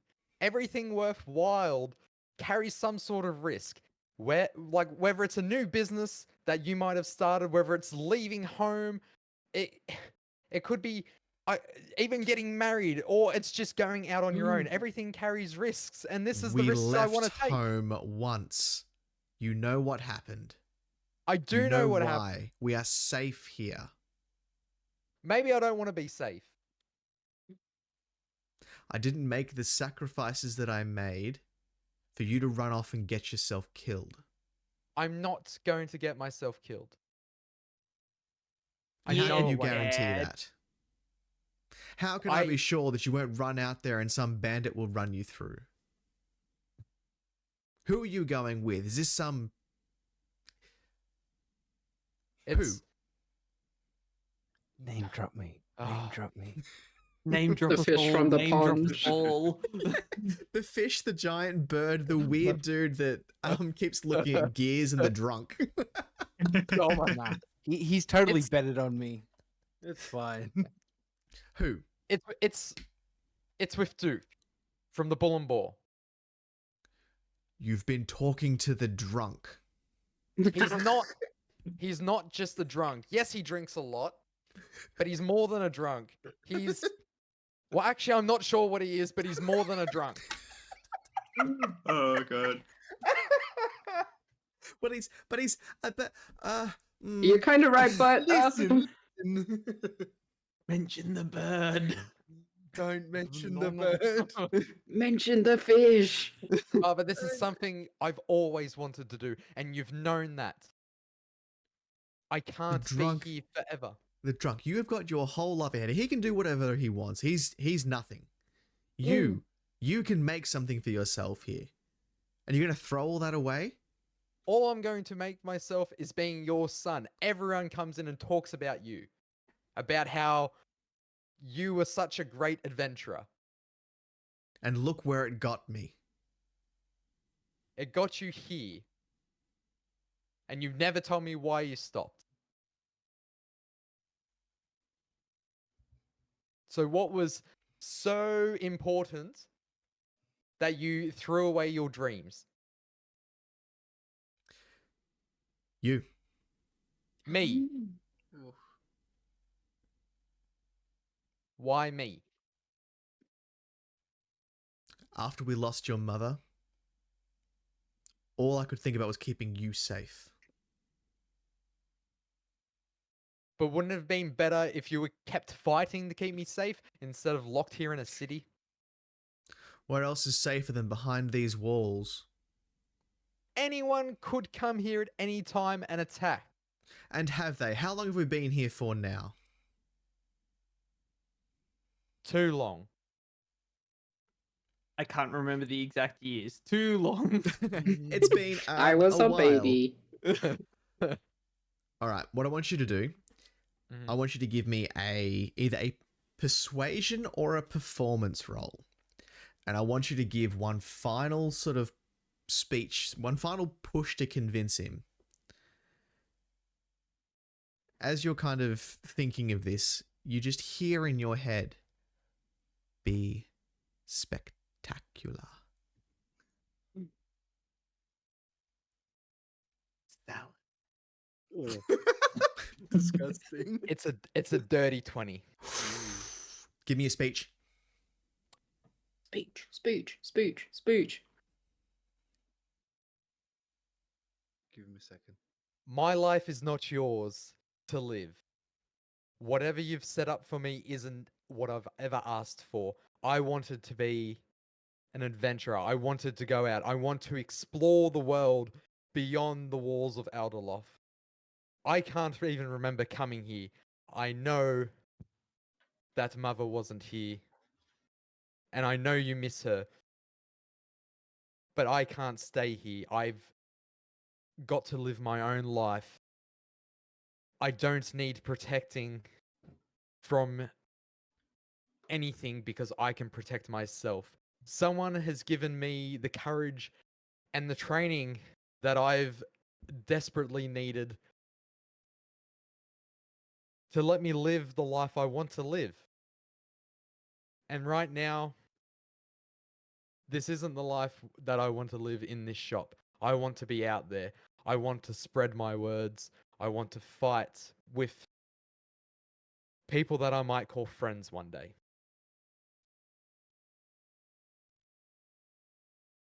He steps further into your room and sits down on the end of your bed, looking at his hands, turning them over.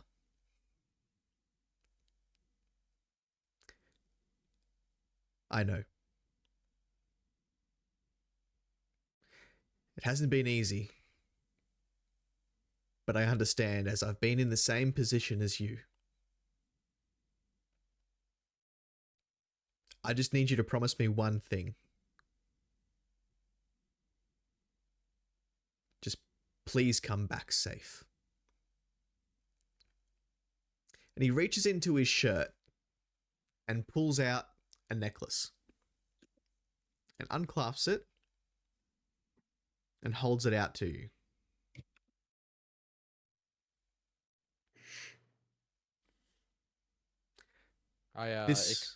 Sorry, go on. I extend to kind of hold it with him as well. This was your mother's. She How have I gave it to never me seen this? every time I left and said that she always wanted it back. So now I do the same to you. Every time you leave, you take this with you. Every time you come back, you give it back to me. This is a promise you promise. need to make. Yes, I promise to give it back every time. Every time that I take this from you, I'll be sure it comes back into your hands from mine, no one else's.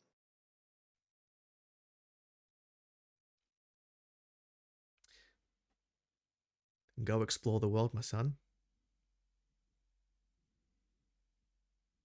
I'll write stories about us one day. I'll even tell them everywhere we go. And I'll be back for you to hear them first. I'll be here waiting. Now go. Goodbye, Dad. Thank you.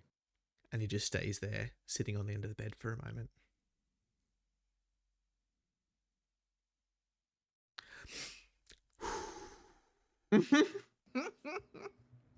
Don't cry, don't cry. You didn't tell him about the bird. I'm Okay, upset. good. How do you think that would have gone? He already said, I'm leaving with a drunk. Oh, yeah, and a bird. Mhm. And a this fish. fancy fish lady. The And upright Gimbal. fish. You know Gimbal. Oh. Actually, And he probably when I- knows Dipple. Hey, Hey. Well, what do you think after? What do you think he did after he lost his wife? Oh, Dipple. your Oh. brothers. Oh my god. God. Wow. Oh my god. This is, okay, I want to just point this out. This is not canon that Dipple is a whore, okay? It's canon. He lies, it's canon. Everyone knows. And if you guys want to know too, none of this was scripted. Nope. Oh yeah. Nope. None of this is written down or scripted. Nice. Thanks. Okay. Yes and yes. Nori. Yay. Okay. Oh, why we got double judge? Yeah, I just said double judge. That's all right. Double judge. Why have we heard double judge? We shouldn't hear double judge. Oh, it's double judge is still here. Unplug your mic, then plug it in. You could have Just unplug just it. just slightly knocked it. I can hear him. You doing a heckin' confuse. Do you guys have the same mic track? Yeah. You have HyperX, yeah. Is that better? Yeah. That's better. Oh yes, Mark. Yeah. It only just happened. The chord's very very delicate. How you going? Yeah. USB bikes for the win. Hey. Ooh. Salad. All right. Gimbal, do you want to do anything before you leave town? Is Duke wearing any armor? Yeah, chainmail. And we're both still in the Bull and Boar. Yeah. So as we're sitting there, Gimbal kind of walks over to Duke and goes, "My, that's interesting armor you've got. Can I have a look?" And Gimbal Yes. places his hand onto His Duke, and as he titties. does, kind of feels this warmth come over his body, and he notices that he's infused this armor with a blessing of the Forge. Woo! Oh. It tingles. What does that do? So that gives you +1 AC Oh, nice. on your armor. yeah, Confused, yeah. Gimbal like steps back. Oh, what just happened? Thanks. I touched your armor and That's something came over me. When you do that, Gimbal, you kind of feel the Hammer of Gond kind of like just slightly vibrate. Not enough to like be noticeable, but you kind of feel it. Interesting. He's gonna sit on that later. Oh. Oh, How? Just wait. I'm the. How dare you? That's all I wanted to do though. Thanks. Are you ready for a trek? Absolutely, I'm always ready. You fucking walking? Right. Okay. I look at the guy. I'm like, how far travel is it to where you guys picked him up? Renvar kind of just walks back into the ball and ball, finally just looking all green and a little bit teary-eyed. Just up a with him? reminder. Just a reminder, Judge. This guy is sourced up. So, like, So what did you He ask him? caped? how far is it to the merchant where your guys picked him up? Picked him up. I don't know what you're talking about. I deal with the guy here. I kind of looks at you. We trade. Trade what? Lau pokes his head out from like outside, just holds his knife and just looks at the guy with his knife. You fucking what? Duke Kind of sits like down. looks around and is like, look, Trade what? What do you trade? Toe picks. spices. But Spices. Drugs. no, like for curry. Your words, not mine. What? Can Lau hear this from outside? I thought you were inside. You're inside. You just No, I'm brandished your outside. knife at him. What? Yeah, he shut on the floor and left. Yeah. Right, yeah. So I No, brandished no, my you- knife no, you by just can't. sticking my head from out behind the door and just got the knife in my hand. I'm not inside yet. Okay. It's too quiet. Can't hear it. I say, why are you acting so fucking shady then? There's a lot of money in spices, and it's look. Import taxes are kind of big. Do you get me now? Tax fraud, is that it? I kind of just like pipe up and be like, the tax can kind of get you here. I can understand that. It gets smuggled in on the boats. I kind of help get it here, and he buys it, doesn't ask questions. Everyone profits off of it. Too bad Mr. High and Mighty Youngguard here and his father don't want to deal with us, but Hey, don't shit on young guard. no, I'm just saying, like, you know, Where- you make a where- lot of where- money if you don't follow the law, just saying. Right. Well, we like to follow the law. It's okay, That's Renvar. It's okay. Kind of why the law is It's there. all right. It's all right, Renvar. It's okay. Just sit down, son. It's all fine. Wait. Yeah. All right. I look at this guy. I'm like, are you or are you not involved? Shut with the fuck up, this Mia. incident? Sorry, I missed that, Drac. What? Are you or are you not involved in this incident? This incident? No. I was selling him. Screw it. Selling him spices the other day. A message comes in. He then leaves and says, I'll be back in a few. And haven't seen him since. Uh-huh. How many months or years have you been selling spice illegally? Kind of thinks about it for a bit. Few years. A few years. Put a number. 5, 4. Couldn't count think of on- a number, so a few. Can you count the amount of years on one hand or two? I'm not an idiot. One hand or two? 8 years. 8 years. Do you want to come on this trek with us or not? You're forcing me to. Oh shit. You're right. You think I Look want at to do that. this? No, I want to go Yeah. home. You're right. Of course. Duke pulls out the hand axe that's on his side, and he sort of like tosses it up. I can let you go home. There's one thing I need though. Oh. What's that? An index and thumb should be fine for you, right? Huh? As he slams down on his left wrist, severing his left hand. Jesus. Now I'll be needing 3 more. So, you hear from behind the bar, for God's sakes, Duke, again. I just got the blood stain out from the last one. You couldn't have done it outside. I got shit on the floor, blood on the table. Where do you You'll think shut we up. are? A You don't shithole, even that's don't even where. pay for your drinks here. Like, what are you? Ah, man. Hmm. I was thinking that, Mia. It's a snap of the road. Bro. The guy's just like holding on, just like I cut off three other fingers, so on his right hand, the middle to the pinky. Duke, outside. I use 5 points of lay on hands on the guy to stop the bleeding, Oh god. and then I like grab his collar, pull him close, and I go, "I'd stop selling spice illegally if I was you.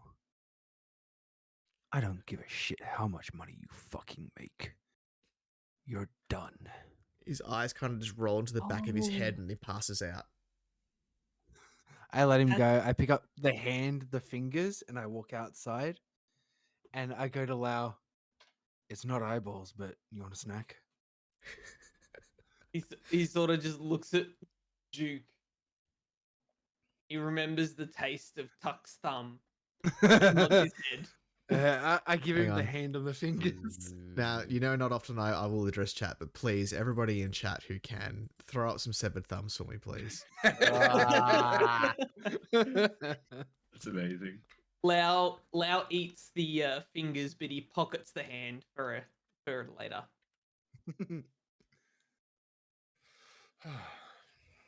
I look back in the bar. We ready to go? Lau nods his head. He's coming along because he's expecting more fingers. I know how to pay the ferryman. Yeah. Okay, does anybody want to do anything before you leave town? Everyone's Nope. good?